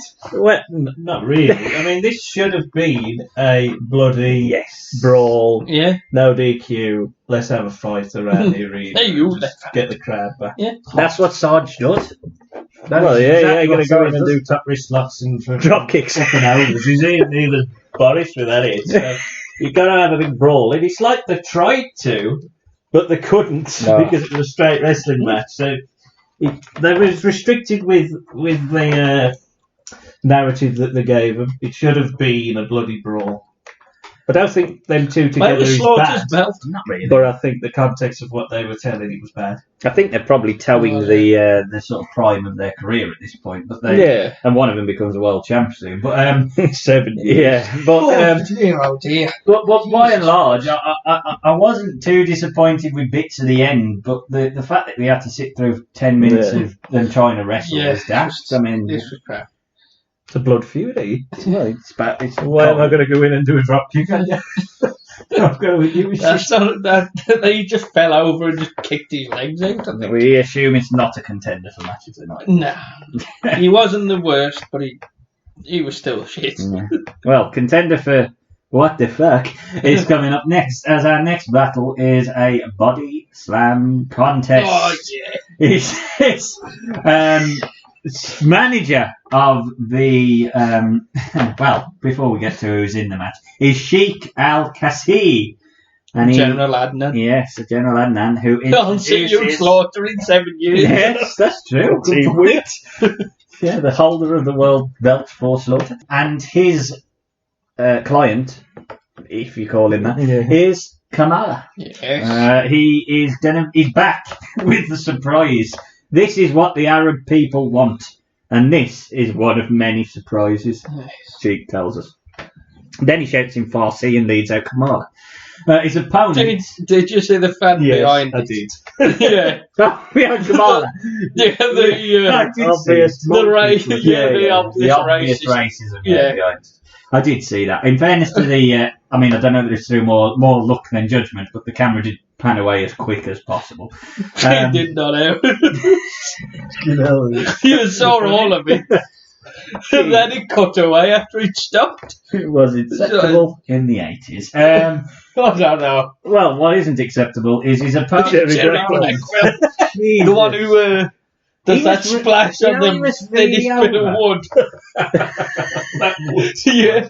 He's really over, apparently, Jerry Blackwell. He's a multi-time former AWA champ. World. Yeah. Fuck! Jesus, Vern, what are you doing?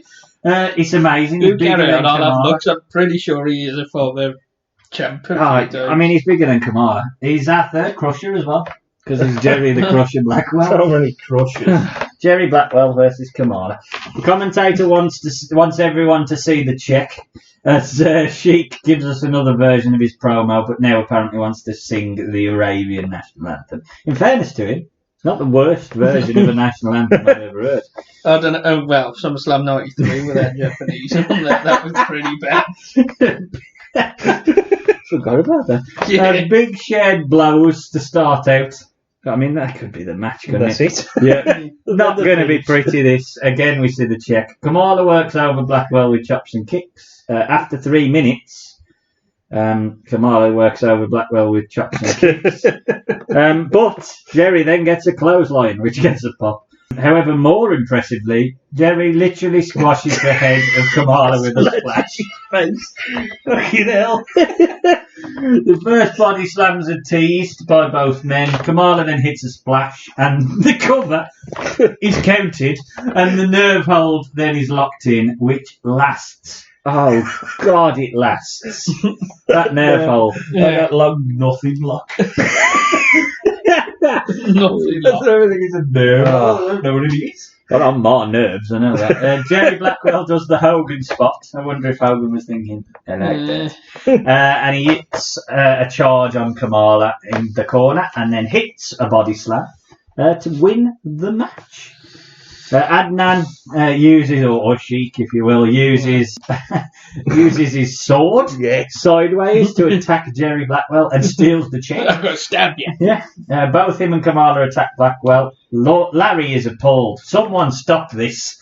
Well, 2 people do. Please stop it. Nameless jobbers run out, and they don't fare too good against Kamala. But we need someone in the back who we trust, and he's over enough to stop this attack. It's Baron Von Raschke with a bloody Send bat. out the Natchez. Send out the Natchez.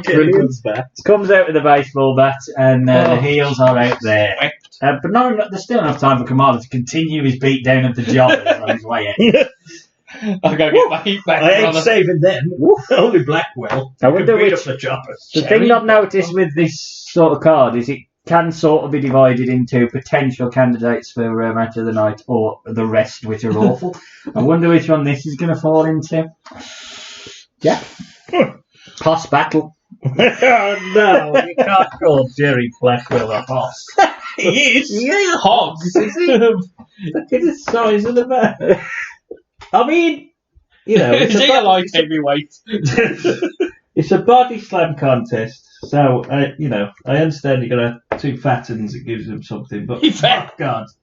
It's not quite Stud v Andre, is it? Don't have a match and just have them both attempt body slams until one of them slams them, and that's it if you want to do that.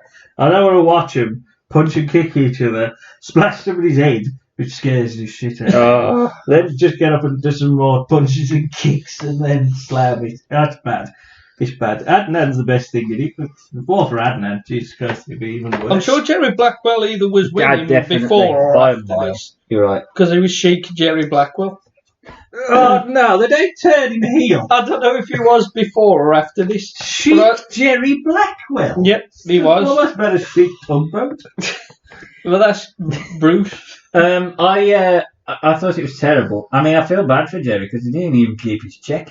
But This bounced. I must admit, No Baron come out. I must admit, with this, I did have really low expectations, so it sort of lived up to what I I did expected. like Yeah, expectations. even lower. But I'm still disappointed. And I must admit, even though, I mean, I'm giving away maybe whether this would be my choice for worst match of the night, I just loved old Angry Baron with a bat. That alone means it can't be worst match. It of the wasn't night. actually said to. It was just an And old man. I do think- angry old man. I agree with Jack. I thought the beatdown afterwards by Adnan with the sword was the best bit of the match. They look like bastards, you know. You can understand why. You'd The heels in there, you'd boo 'em. He's good. But I do also completely and utterly agree with you, Sam, in the fact that, again, this is their shot back at WrestleMania, which had a body slam challenge match with Andre and Big John Studd. Why you would, no matter what you do, Andre Studd, Kamala Blackwell. no matter what you Which do, one would you book? people will definitely look at the two matches and compare the two. Yeah. He had a bag of money and he's got a little chick. No. I throwing that out to the crowd. Even the money's worse. Yeah. So we've reached our main events, and I put that plural because we don't really know which order they were supposed to be in. But on any replay of this by WWF, they've realised quickly which one should be main event. So we're going to look at it in the order that it was shown on WWE 24/7. There is conflicting reports as to whether the AWA put their own belt in the main event. However, if you look at the crowd, it seemingly was that the NWA was the main event as well. So I'm a bit confused. Well, because the crowd disappeared. Yeah, unless they did a bit of splicey, I don't Possibly. really know. Our next match is positioned by AWA as the main event, and is for the AWA World Title. But it is the sub-main event, without a shadow of a doubt, between the If this was the AWA main event, World fucking hell. AWA World Champion. Every federation seemingly has a babyface as a champion, except for NWA, who can't change the champion from Flair. It is Rick Martel. He's interviewed and Your cuts boy. a babyface promo. Is he still your boy after this? And he says The model is not this one. he says he's going to be a fighting champion. Stan Hansen, And then he though- fights JBL. I mean, Stan Hansen. well, he ain't getting no interviews, no time for that shit. Straight out. Pulls no punches, is off. Jumps Martel and sends him into the seats. Rick Martel battles back and uses a chair This is not himself. Japan Hansen. Oh, back inside, and we're not sure whether it started or not, but Stan finally gets his jacket off. The announcer tells people that the bell has signified the match is happening. Cheers. Martel gets a 2 from a sunset flip, and both men roll around after beating the absolute dog shit out of each other. Back outside, and another series of chair shots, and the ref has seen enough, and after about 2 minutes has called the match off. Stan Hansen uses his bell rope to pull Martel around, and they continue the brawl on the outfield. But Hansen is giving enough to at least take a slam on the by the dugout. It spills Well, into it's the all dugout, right. and we see Steve Regal's match, and then one of them took a slam, so he True. got our better. But we see our last shot of Vern Gagne trying to break it up. Yeah. AWA World Championship. Short and sweet. Was it? It was short. Well, it was short. I mean, And bitter. I think because, again, if there's conflicting thing, if you knew there was another match after it, you could get away with this. But if it was purely an AWA show, what the fuck have you just done? Well, if they're running out of time, I could tell them where they could cut some things to save a bit more time, having watched this show. But, oh, God. But with Stan Hansen, this is what you're going to get, really, Heath. I'm sure Stan Hansen could have had at least a 10-minute match. Oh, he could have done. He could have done. He was probably just pissed off. I don't know if he'd ran over the belt at this point yet. He didn't like the AWA. No. I thought Byrne was his friend. No, because they get him the belt, but he don't want it. But they get it him, and he went over to Japan, and they said, we want the belt back, so he ran over it and sent it back. Because I think they wanted him to... He's such a weird person as well, because he seems so nice. Yeah, when he is a nice bloke. He is a nice bloke, and then until he don't put his glasses on and smacked him in the clothesline. Jack? Oh, absolutely shit. World title, and you've done that. Yes. Rick Martel, I mean, he shouldn't be champion for a start anyway. I don't think so. But you ain't helping him here. You're trying to make him look rugged or something, I'm assuming, but Stan Hansen just looks like he beat the shit out of him, so it's such a mismatch. Stan shouldn't be booked with Rick. Then you do this, which I ain't got a problem with a big bloody brawl, should have been with Slaughter and Zukov, but they get it for some reason, the AWA title. Then it ends with a double DQ, then Vern turns up, which I like. But, I mean, what's the point in doing it? What is the point in it? It helps no one. I'll come back to it. Rick Martel, don't help Stan Hansen. I'll come back to it. The reason they all met, got together, was to take on Vince, do their own Wrestlemania, your AWA World Championship match. There is no chance in hell Vince McMahon is booking a 2-minute brawl outside between Hogan and Bundy, where Bundy beats the living shit out of Hogan. Imagine that. It just isn't going to happen, is it? So, I like Stan Hansen, and I think he's got a place on every card. I actually like Martel. I don't particularly think he's quite world champion when you've got Nick Bockwinkel in your company, but whatever. But surely it would have been better to book him against someone like Bockwinkel, or even the bloody Bruiser. Just someone with name value. No, maybe not the Bruiser. Maybe the Baron. But someone with name value who will have a match and probably be a bit more. Maybe you could put Martel against Bockwinkel and have Curt Hennig v Stan Hansen. If you want to, you are rebooking it. I have not rebooked that. But thinking about it, could be a half decent thing. I was just, I mean, I don't know whether, again, it can qualify as worst match, because it just wasn't a match. But, it was a sunset flip. Yeah. I don't mind. You quite liked it. That was enough for you, or in 2 minutes, because you saw the next match is 37 minutes. I'd just get up, because I had to listen to fucking Larry Nelson. So enjoys short matches. Yes. With his I boys. enjoy a lot listening to Larry Nelson. Yeah, well, and we'll see this match where the camera just only one more. Completely cut to the crowd and he actually acknowledged it. Where he goes, well, we're cut to the crowd, I don't know why.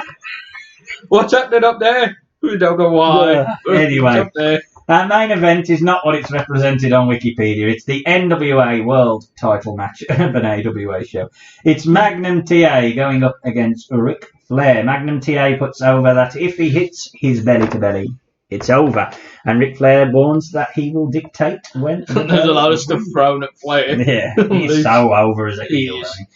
Both men get decent crowd reaction. Larry puts over Ric Flair's boots as Magnum grounds Flair early on. Larry discusses a unification match between the AWA and NWA champions and then backtracks and says, well, there'll be a lot of politics involved. Magnum in the ring press slams Flair, who begs off. Flair then chops Magnum down in the corner. There's a big back body drop, which gets a 2 by Magnum. Magnum then goes mental and crashes on a drop kick attempt. Flair drops the knee and works over the midsection of Magnum, locks in an abdominal stretch. Flair misses a knee drop and Magnum locks in a figure 4 of his own, but Flair manages to reach the rope and breaks the hold. Magnum continues to dominate and gets a 2 on a backslide, but after an eye gouge, we're outside. Flair now gets on top and goes back to the ribs of Magnum, and then Flair uses the rope for leverage on an armbar. kind of. There's a hold that lasts and lasts and lasts and lasts. Really sort of amateurish wrestling on the ground. But I ain't quite sure after 15 matches. I like Flair, and I appreciate that he likes to go Broadway with all his matches, but literally them rolling about on the floor. Not after about 10 hours. Flair goes down. Down. Magnum he's up to locking a sleeper hold. Flair goes down but gets his foot on the ropes to break up the pin. Flair gets his knee up on a big splash attempt on the 20-minute mark, and the crowd sounds more interested in Kerry Von Erich as Flair locks in the figure 4. He must have been leaving at that point, I assume. Magnum escapes as Larry calls Flair Rick. And now it's Ric Flair that's in trouble. Pear? Ric Flair. Ric Flair? Nonsense. That's brilliant. He's a Ric Flair. Conference.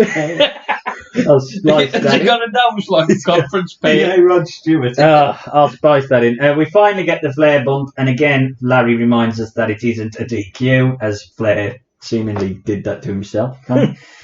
Sent into the ring post, so obviously we get the blade spot. Magnum lays in 10 punches. Flair does a flop, and it ends in a 2. Magnum bridges out of the pinfall attempt and locks in his own buck slide, but again for a 2. Magnum gets the visual win on a belly-to-belly, but the referee's knocked over. And after the 2 count, Magnum rolls up Flair, but it's reversed. And a handful of tights later, Ric Flair has defended his NWA championship. After the win, Flair bashes Chicago, and we head to the back. Magnum is furious. Crowd, fuck off. Larry says, greatest night in the history of our sport. Right. Before we get to whether it was the greatest night in the history of our sport, Jack. I am Jack. Hello, Jack. I think in the history of Ric Flair versus Magnum TA, this is probably one of the worst Magnum versus TAs. Yeah. Magnum versus TA, Magnum TA versus Ric Flair matches. But on this card, it's one of the best matches.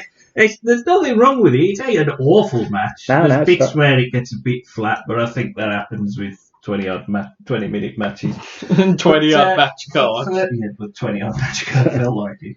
But for the most part, I was entertained, but I was a bit exhausted from the rest of the card that I'd watched. So it did feel a bit flat having a long match after so much shit. Yes. Yeah. But it was okay. It was a bit flat. It was okay.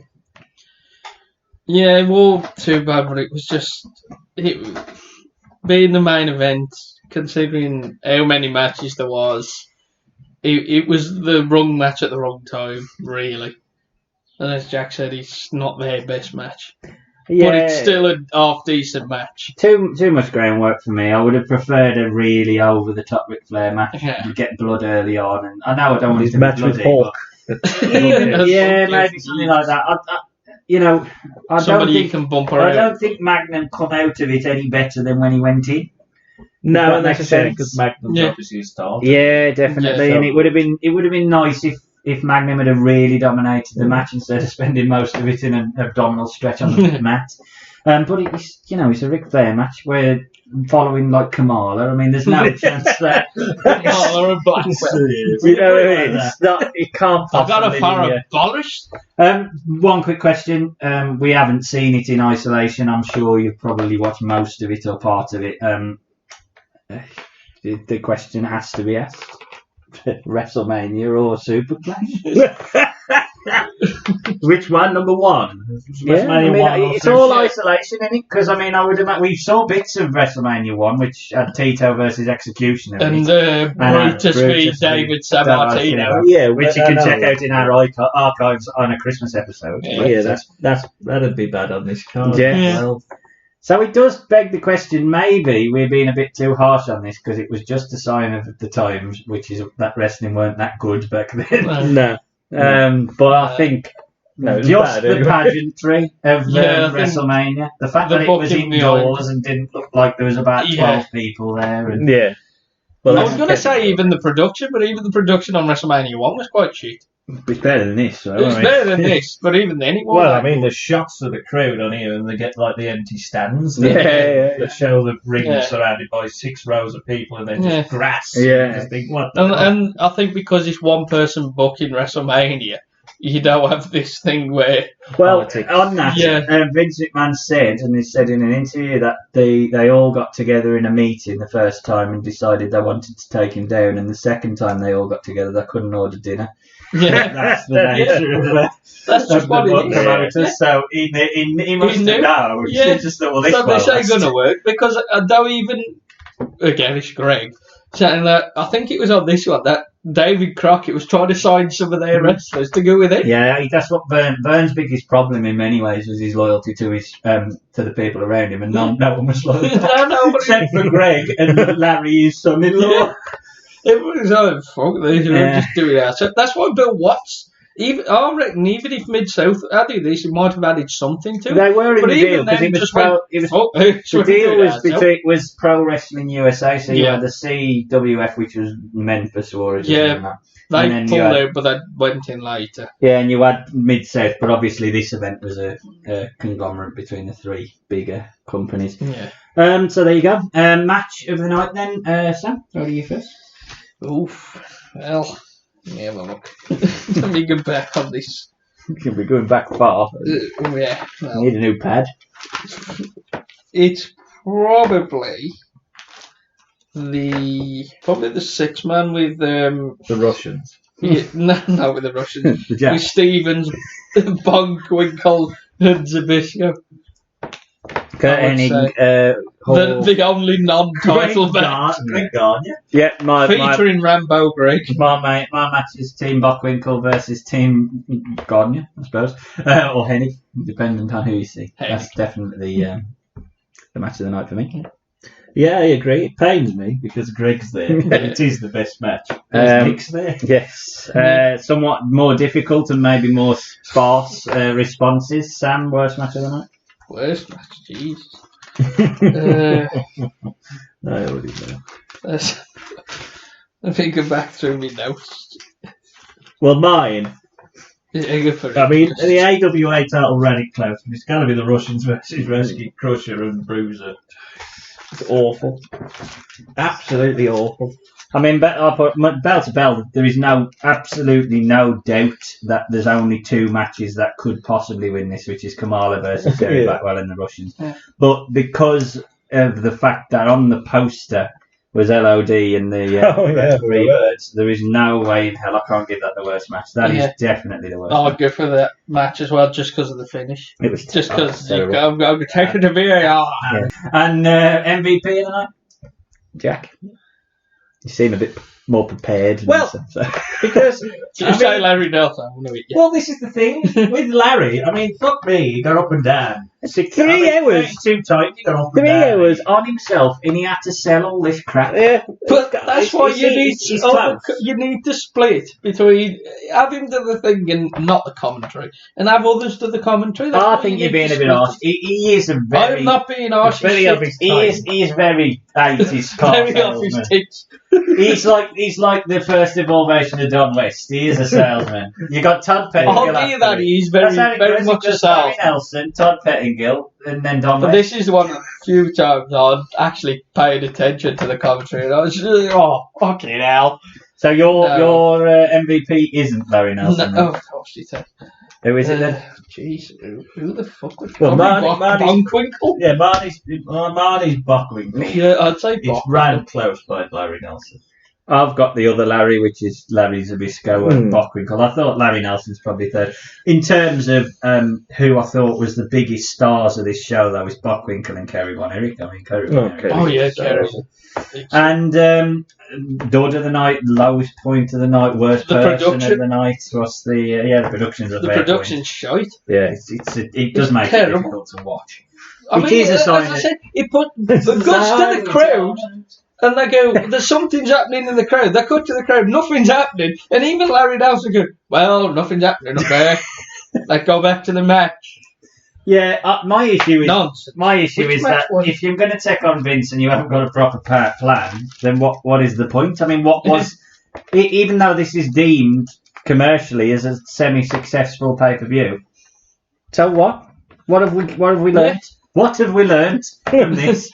There's nothing to you can't really. Maybe that's what the promoters should have gone and go. So, what have we learned from this experience? You haven't. We're all shit. The AWA World Champion hasn't come out any better. The contender for the NWA hasn't come out any better.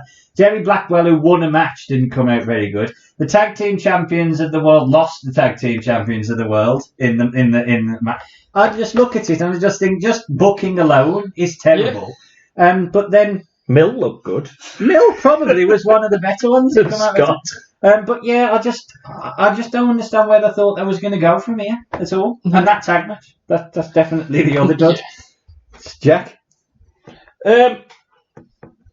Probably the AWA title for me, because if it's your show and those are your people, so you can do what you want, and you put 2 minutes of nothing, I think you need a shake of your head, Vern, with that. That's just your head a wobble. And a special award, which is going to be offered out on Podcasts of the Future from Sam, the Absolute Arsery Award. Vern for booking this shite. Oh, Greg, actually. Yeah, he's turning up in his Rambo. Yeah. Oh, God, what was he doing? What was he doing? It weren't as if there was a big war going on. And Buckwinkle would have just laughed at him. Anyway. The Garniers. 1985 wrestling. It brings us to our rebooking, as we always do. So, I've just done a card. I assume everyone's I did a card, same. a few extra notes, but pretty weak. I'll open with you then if it's pretty weak. Weak. Start at the bottom and work our way up. Yeah, mine's crap, even though I know it. So, the NWA World Title, I've got 8 matches. Yes. I've trimmed it down, because I think it's way too fucking long. Got rid of the title matches. There's only 2 non-title matches, so there's 6. Because I know you want to keep it Night of Champions or whatever they called it. But I tried to make it slightly better, and I think I made it worse. You got to make it worse. I don't know. But the NWA title match, Flair v Magnum, got no problem with that, really. Mm-hmm. Maybe trim the time a little bit. AWA title, Martel v Stan Hansen. I don't mind the underdog babyface v the monster heel. Maybe make it more of a match instead of just let's fight and go to the match. Yeah, that kind of thing. The AWA tag titles, Freebirds v the Road Warriors. Just let the Road Warriors win. Give the fans something at least. Then they're gonna book them. Give them something, because they're probably the biggest act in the AWA at that time. So yeah. Give them something. Yeah. The NWA 6-man tag. Mm-hmm. Now, what I've kept here is I've had the Russians, because I'm the champs, versus Dusty, Hennig, and Hall. Oh, Dusty. So I think Dusty. Why would Dusty there at least? Because again, he's probably feuding with because he they book it. Yeah.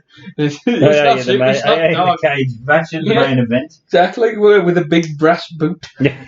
But I think he could at least do a bit of the selling as well, and you've got Hennig and Hall and that. Yeah. So I think that's a slightly better match than Over the Hill, Nazi and Crusher and Bruiser, where you've got at least the American Dream and 2 other Americans. Yep. So you could do that, and even if you have the Russians cheat to win, it gives you something, and you could do it on the NWA TV. But then you got something on the AWA TV if you still want to carry on this farce of a show, because you do know they ain't. Your show? I'm trying to bring them together, but even though I know that no one. Your show, you've got it. The AWA women's title, I'll keep that, because that were a bad match. Yeah, I think it was one of the better women's match at the time. If anyone's been creative enough to rebook a women's match from that time, then credit to them. Yes, Sherry Martel v Divine, keep that. That's fine. The Texas title, Kerry Von Erich v Jimmy Garvin. I hate fucking Jimmy Garvin. Who's losing? Jimmy Garvin.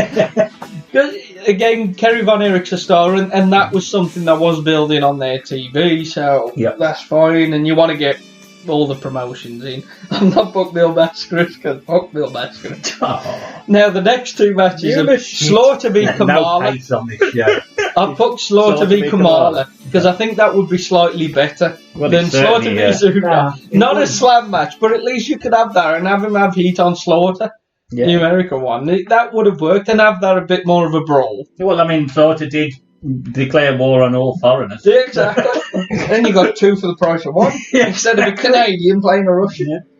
So you've got that match. I think that'd be slightly better. And Harley Race, I've got to put him on because he's a decent one. But I'll put him against Tenryu because again, Harley Race, as you say, he's not You giving quite. Tenryu the win?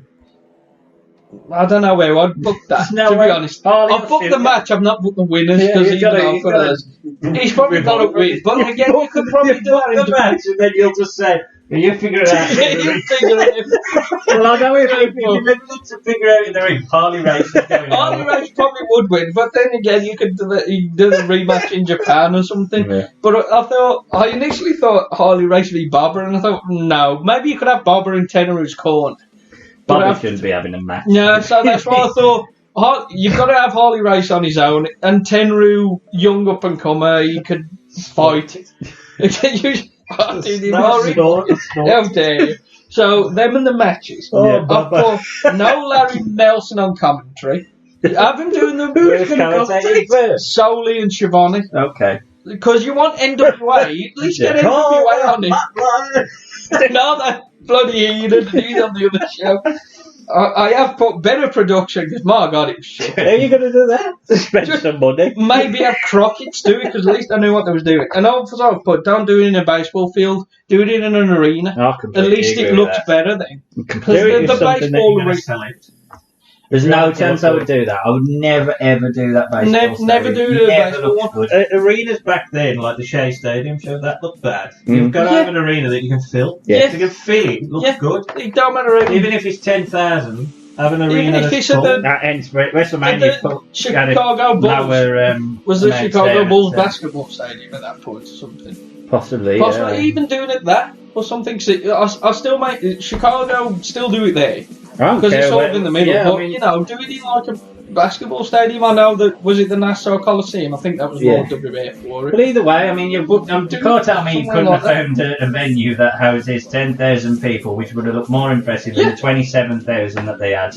Yeah. The way that it was. Exactly. Crazy. So that would be the matches I'd book, and what I'd do is basically get Larry Nelson off commentary. Have him doing the interviews about Larry Nelson. That was the first thing I wrote down before the matches. I don't mind him doing it because you want to get AWA and NWA. That was the one thing I thought because it was very AWA heavy. Well, yes, I know it was Vern's idea. Signature on the match. Yeah, but I know it was his idea. But at the same time, you want to get it all together. That's what I'm trying to think. Get the NWA involved as well. I agree. No Fritz. Well, my rebooking then is the opener is the Freebirds versus Dick the Bruiser. This is all 3 Freebirds versus Dick the Bruiser, the Crusher, and Greg Gagne. Who's taking the? So the opener is Vern Gagne being insulted by the Freebirds because obviously the Freebirds were on his program, so it's the first time. Greg Gagne comes out, challenges the Freebirds, and his partner is Dick the Bruiser and the Crusher, who are over fast. You can see I'm trying to get Greg away from that match. I'm just trying to get Greg away. I would have the heels go over. I'd probably have the Crusher take the fall if I could convince Greg to take the fall, though I would. I just think you got to convince the Crusher. Yeah, I know. I am challenging Bruiser, he hit me with his brick. The difficulty I had is I wanted to get away from that opener that was so flat, and at least the Freebirds, at the very least, get heat, so that was the reason I booked that.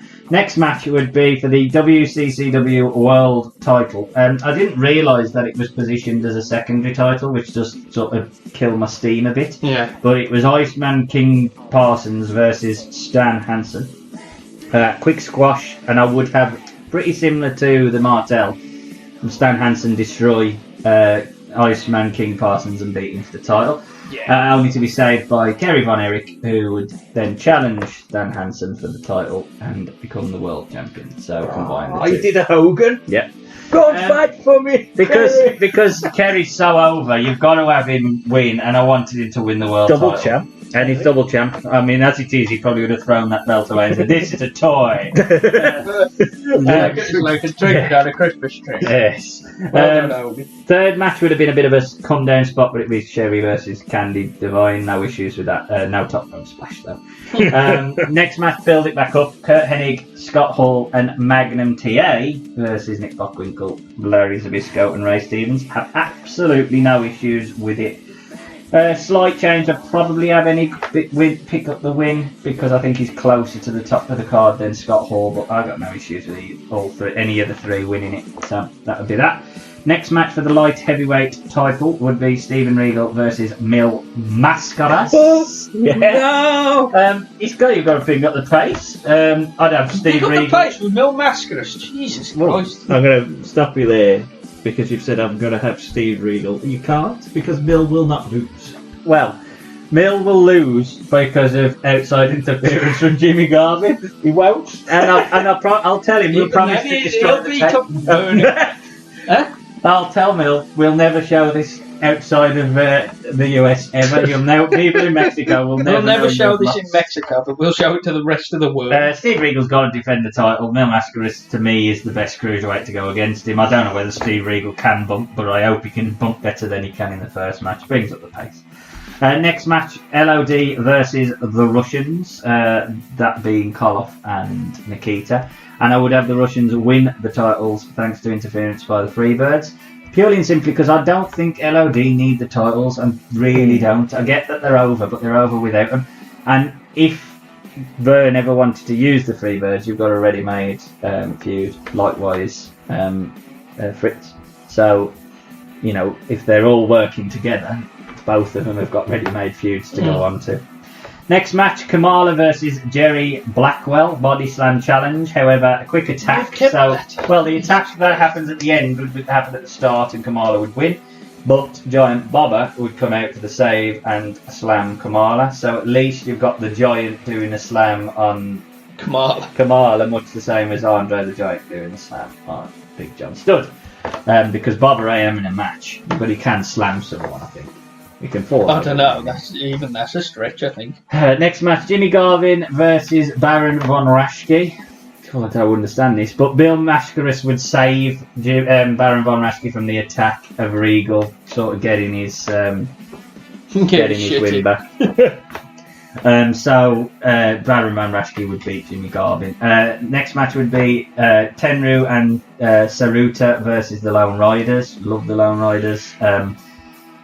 I'd probably have the Lone Riders win, to be honest, because it probably benefits them. That said, I don't think Tenryu and Saruta getting on a plane, but to go all the way over there to job to the tag title. So I lose today. I got no issues with who wins that, as much to say I probably would, if it was me, put over the Lone Riders. And it is me, so I'm putting over the Lone Riders. And you can tweet me all you want, Tenryu, but fuck you. Next match is the brawl that everyone wants to see. It's Sgt Slaughter versus Harley Race. Big brawl. I would have Sgt Slaughter win because he follows the show. But you can have that conversation with Harley Race Slaughter. And our main event is... dead now. You'll win that. The main event is what the main event should be. I will argue it till I'm blue in the face. It has to be the AWA champion versus the NWA champion. No combination. Don't matter who wins and stuff, but you've got to have that match. I would have Ric Flair give all the offence to Martel, but I would have Ric Flair win with cheating, pulling the trunks. Make Martel look like he's in Ric Flair's league rather than not. And that would be the basis of the next year. Who's going to be NWA champion to fight the AWA champion at Superclash 2? That would be the way they would book it. So there you go. Jack. My first match for my rebooking is the Long Riders versus the Rock and Roll Express. Okay. Do you understand me? Yeah. Yeah. Because, you know, Rock and Roll, very good. Long Riders, very impressed with them. Yeah. I enjoyed them. I would have the Rock and Roll go over because they're over everywhere, aren't they? I know you understand me. I know you hated that match for some reason, but do you understand me? I'm not a fan of the Long Riders, personally. Don't you like them? No. Is it because it's the goo? No, it's just I more impressed myself. He loved that Stan Hansen squash. You strange man. Match number 2 is Candy Divine versus Sherry Martel. Sherry Martel would win the belt, of course. Need a title change. Match number 3 is the AWA Light Heavyweight title. Stephen Regal defends. He comes out. He ain't been booked, so he wants a match. I want a match right now. You know who comes out? Greg Gardner. Greg Gardner. I call book it without Vern. Vern would go, where's my son? He's here then. Well, I know who's going to win then. Yeah, Greg. Greg. I'll give Greg a belt. Look, have a belt. But don't Have need a a belt, lot. sure. I can then move Stephen Regal further up the card because he's better. Yeah. Then a better lot than of you. the shit that they've got Oh, would be dear. my thing, and then I can leave Greg with his toy lower down the card. Match number 4 is the NWA Asian 6-man tag. I mean, you cannot put the titles there, that bothered. Baba, Surutsu, and Tenru versus Harley Race, Larry Zbyszko, and Chris Adams. Yeah, I was going to use him, but I didn't know whether he was in rehab and stuff. And then Baba and all them go over. Tenru would probably pin Adams. I think Adams would be more forgiving for that. Is he world class at this point? Yeah. Oh, is it? Match number 5, AWA America's title. It's Sgt Slaughter versus Stan Hansen. Ooh, And I want a big bloody brawl around the arena. And it's going to end in a double D, not DQ, but just No nothing contest. happens. Walk off, just let's fight everywhere around the dugout. Yeah. Can do all that shit. Bugger off. What do you need after the big brawl to calm them down? Midgets. Some midgets, of course. You know, Masquerade. little team that he's coming, and you'll be surprised how I booked him. Because even Does he fight Flair? me reading it, I thought, Harley Race. what the fuck did I do there? But I've done it now. It's in ink. It's Little T versus Little Tokyo. Little Tokyo wins. None of them. Don't None win of with the a throat shit. stop. Just have a match. Do some comedy spots. Let the crowd breathe. Yeah. Because they've got to breathe. Because next is the worst match of the card that I've left in because I've got to get Crusher and Bruiser and Rashki on because this AWA and Burnwell let me not have them against the Russians. No, you can't rebook got that it. match. I've got That to has to be eradicated. Jack's rebooked it and kept it in. I've kept the worst And he's match. still I've kept- rebooked every other match that was good, but the worst match I've kept because the 6 have got to be on and they can all be together and just fuck off. Have some levity on that. You think that's bad? The next match I can't remember writing down, but I did. And it's Kamala and Sheik versus Blackwell and Mascaras. That's awful. Mascaras with him. Well, Blackwell needs a partner, and Mascaras never loses. That's all. Is he going to slam Kamala? Basically, my thinking was Blackwell and Kamala could be on the card, and Mascaras and Sheik can work. Can they? Mascaras cannot work. Yes, he can. No, what's the match? I like the fact that you instantly went for Mascaras and thought, well, Adnan's the workhorse in that. Well, Adam's alright. I don't know he's too bad. Blackwell and Mascaras win. Blackwell pins Sheik. Adnan. Mascaras ain't taking it. Next match, get back on track. It's the Von Erichs, which is Kerry and Kevin, and Scott Hall. Who's Ian Von Erich? Versus Scott Von Erich. Scott Von Erich versus the Freebirds. Yep. And I would have Von Erichs and Hall go over because Hall would pin Buddy Roberts. Okay. Yeah, because I want to build Hall. Buddy Roberts is taking the pin. Well, yeah, because he's going to be Terry. Next match number 10, is Nick Bockwinkel versus Curt Hennig in sort of a master versus pupil match. Yeah. Hennig trying to be as good as Nick. Nick would win because I would build up a match to Superclash 2 where Curt would get the win, probably. That's what I'd have. Next match number 11, AWA Tag Titles. It's the Road Warriors versus the Midnight Express. Because at least I've got Jim Cornette with There's a bit of talking at least. I forgot his fucking name. Paul Hillary Yeah. and Midnight Express. I'm going to bump around and at least give Road Warriors what they want, which is, just beat me up. Give me what I want. Give me what I want. That's not what I want. NWA World Title, Ric Flair versus Magnum TA. No problem with that. Rick goes over. Main event. You're thinking now, who the fuck? Well, it's got to be Martel. Martel, yeah, AWA title. Harley Rick Race. Martel versus, I've used Race. I used Larry Stevens, Ray Stevens, sorry, not Is it Larry Stevens? But now it's Gino Hernandez. Oh, yeah. Okay. He's about Because to I be love bald. Gino. And he's great. And he could do a great match with Martel. Yeah. And get him over, and he'd take the pin. So I would have Rick Martel go over. And you can cross promote between AWA and WCCW where they're both getting. Yeah, I did think about using So Adams and Hernandez, but I didn't know whether they were in rehab or. There probably was, but you know. But yes, Martel can go over there and look strong.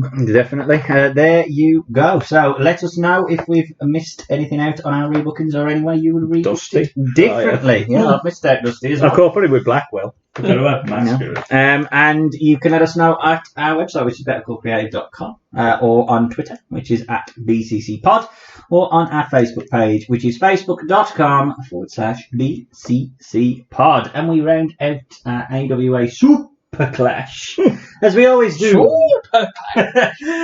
with a fantasy card. What better way than to do a fantasy card of AWA's classic roster? The best of AWA versus the best of NWA. Sorry, Steve, WCCW, we discounted you. But yes, 6 matches. I've got 6. You got 6.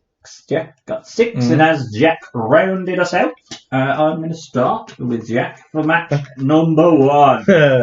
You'll like my match 1. My match 1 is representing the AWA, Vern Gagne. Yep.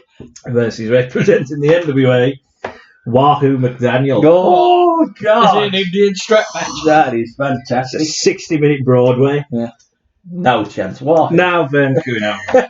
Vern's going over with some sort of stretch. Well, even though it's supposed to be versus AWA versus NWA, mine's just a 4-way dance. It's Jack Briscoe representing the NWA versus Rick Martel representing the AWA versus Luthez representing the NWA versus Larry Zbyszko representing the AWA. And I'll put over Jack Briscoe. I think it's probably the best team. I think Luthez wouldn't like that. Why are there 3 other people in here? Sorry, Lou. Right, my first match is representing the AWA, Curt Hennig, versus representing the NWA, Arn Anderson. Yeah, no argue with that. Arn Anderson has to go over, even though he doesn't win many matches. I think he'd win this match. Yes, they are. Match number 2 is AWA Hulk Hogan versus NWA Dusty Rhodes. Ooh. It's Dusty going over. Dusty's going over because he's booking. Is he all Hogan as well? Well, Depends are you using him as Hulkamania Hogan or? I'm using him as Thunderlips. Thunderlips Hogan. My next match is representing the AWA, Curt Hennig, and representing the NWA, Nick Aldis. Sneaky. Because I think if it ended today, he'd be seen as the most over person within that federation. And I think it'd be a good match, but I'm going to put over Curt Hennig. Make it 1-1. My next one is representing the AWA, Nick Bockwinkel, versus representing the NWA, Ricky Steamboat. Ooh, Ricky.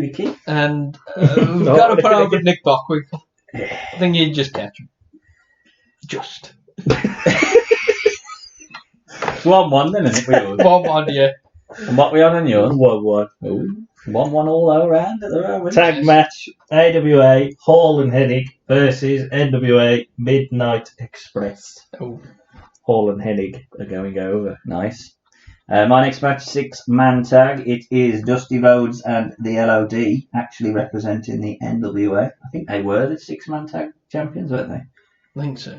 And representing the AWA, Baron Von Raschke and the record holders for the AWA Tag Team Champions, the Vachons. And I would have Mad Dog here. I would have the LOD and Dusty, baby. Come over. My next match is representing the AWA, the High Flyers, which is Greg and Brunzell. Oh, fuck. Versus Jim Brunzell? Oh, yes. God. You could have had anyone, you know. Oh, no. Versus representing the NWA, the Coloffs. Okay. You could have had anything, you know. Oh, no. Fucking and I'm putting over the Coloffs. What? Jim Brunzell on a card. Sam Bensbury. You don't have his Jim Brunzell on a card. Who's next? Brawler. No, because he does it. Match 4, Rick Martel AWA versus Barry Windham NWA. And Barry's screwed over because I like Barry. I haven't got Barry, but I have got the Crusher and the Bruiser. You're right. I think they were quite high up on the AWA tag title list as well. So Bruiser and the Crusher versus Arn and Tully. I'm going to give the win to Arn and Tully. Fuck me. Even on a fucking mid-up card, Arn has to carry some shit. I know, yeah. Sorry, Arn. But, My next one is AWA Baron Von Raschke versus NWA Dusty Rhodes. Because why not? Because that's all the people need to know. But Dusty's going to win. God, shit. Dusty's winning. Get Jim Brunzel out. Well, I'd have left, didn't he? You'll appear on a future episode, that was. That's funny. Is the Road Warriors AWA versus Arn and Tully NWA. Nice. Arn and Tully. Whether you like it or not, Pork and Animal. Arn and Tully are going over. We're going VAR there, mate. My semi-main event is representing the NWA Ric Flair versus representing the AWA Nick Bockwinkel. And as I have discovered a boy that I already knew existed, but Nick Bockwinkel is going over. My next one is a fatal four-way tag team match. Jesus. Is representing the AWA the Road Warriors. Also representing the AWA the East-West Connection. Which is Adrian Adonis and Jesse Ventura. Okay. Versus representing the NWA, the Rock and Roll Express. Yes. And also the Midnight Express. Gosh. And I have to put over the Road Warriors. Fucking hell. Poor Adonis. Main event time. Pal.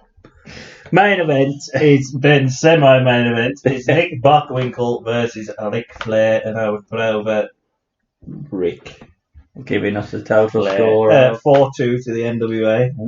They put over the AWA. Well, I mean, let's face it. Fucking cereal. I know we got to do that. I know even in a fantasy card who's booking one side of this card. So in my main event is Vern Gagne versus Harley Race. And as I think Vern will have slightly more sway than Mr. Race. So Harley Race is going over. Vern Gagne. Send them home at him. Yeah. 3-3. My next one is Ric Flair versus Stan Hansen. You love Stan, do you? Yeah, I do like Stan. I'll do it, but I am going to put Flair over. And that makes it 5. It got me 5-1. The 6 matches. 5-3. On Bockwinkel, Karloff, Dusty. 3-2. That's it. It can't be 6 matches. 4-2 then. 4-2. 4-2 to the NWA. Yeah. So the 4-2 to the NWA. You have to roll to the back. The Road Warriors back. You could decide on a winner. But if we have missed out anyone on our fantasy cards, or if you thought the AWA were actually better than the NWA, let us know again on Twitter at BCCPod. Or on our Facebook page, which is facebook.com/BCCPod, or our website, which is bettercallcreative.com. And that rounds out our Superclash episode, our oldest wrestling we have watched to date. Well, certainly as a pay-per-view card, we have seen Big Daddy versus Giant Haystacks. But if there is... And Bruno versus Waldo. Yeah. He weren't face. No one cheered him. But if there is any other classic wrestling content that you feel we need to check out for the worst of wrestling's past, again, let us know and join in for future episodes and find our back catalogue on our website. That leads us to finish our meeting of the minds with Sam Crockett saying goodbye. Jack Gagne, brother of Greg, saying goodbye. And I am your host, Ben Von Erich, saying goodbye.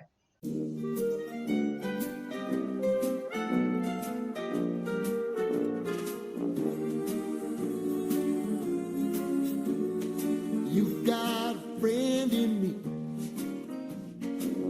You've got a friend in me. When the road looks rough ahead and you're miles and miles from your nice warm bed, you just remember what your old past said. Boy, you got a friend in me. Yeah, you got a friend in me.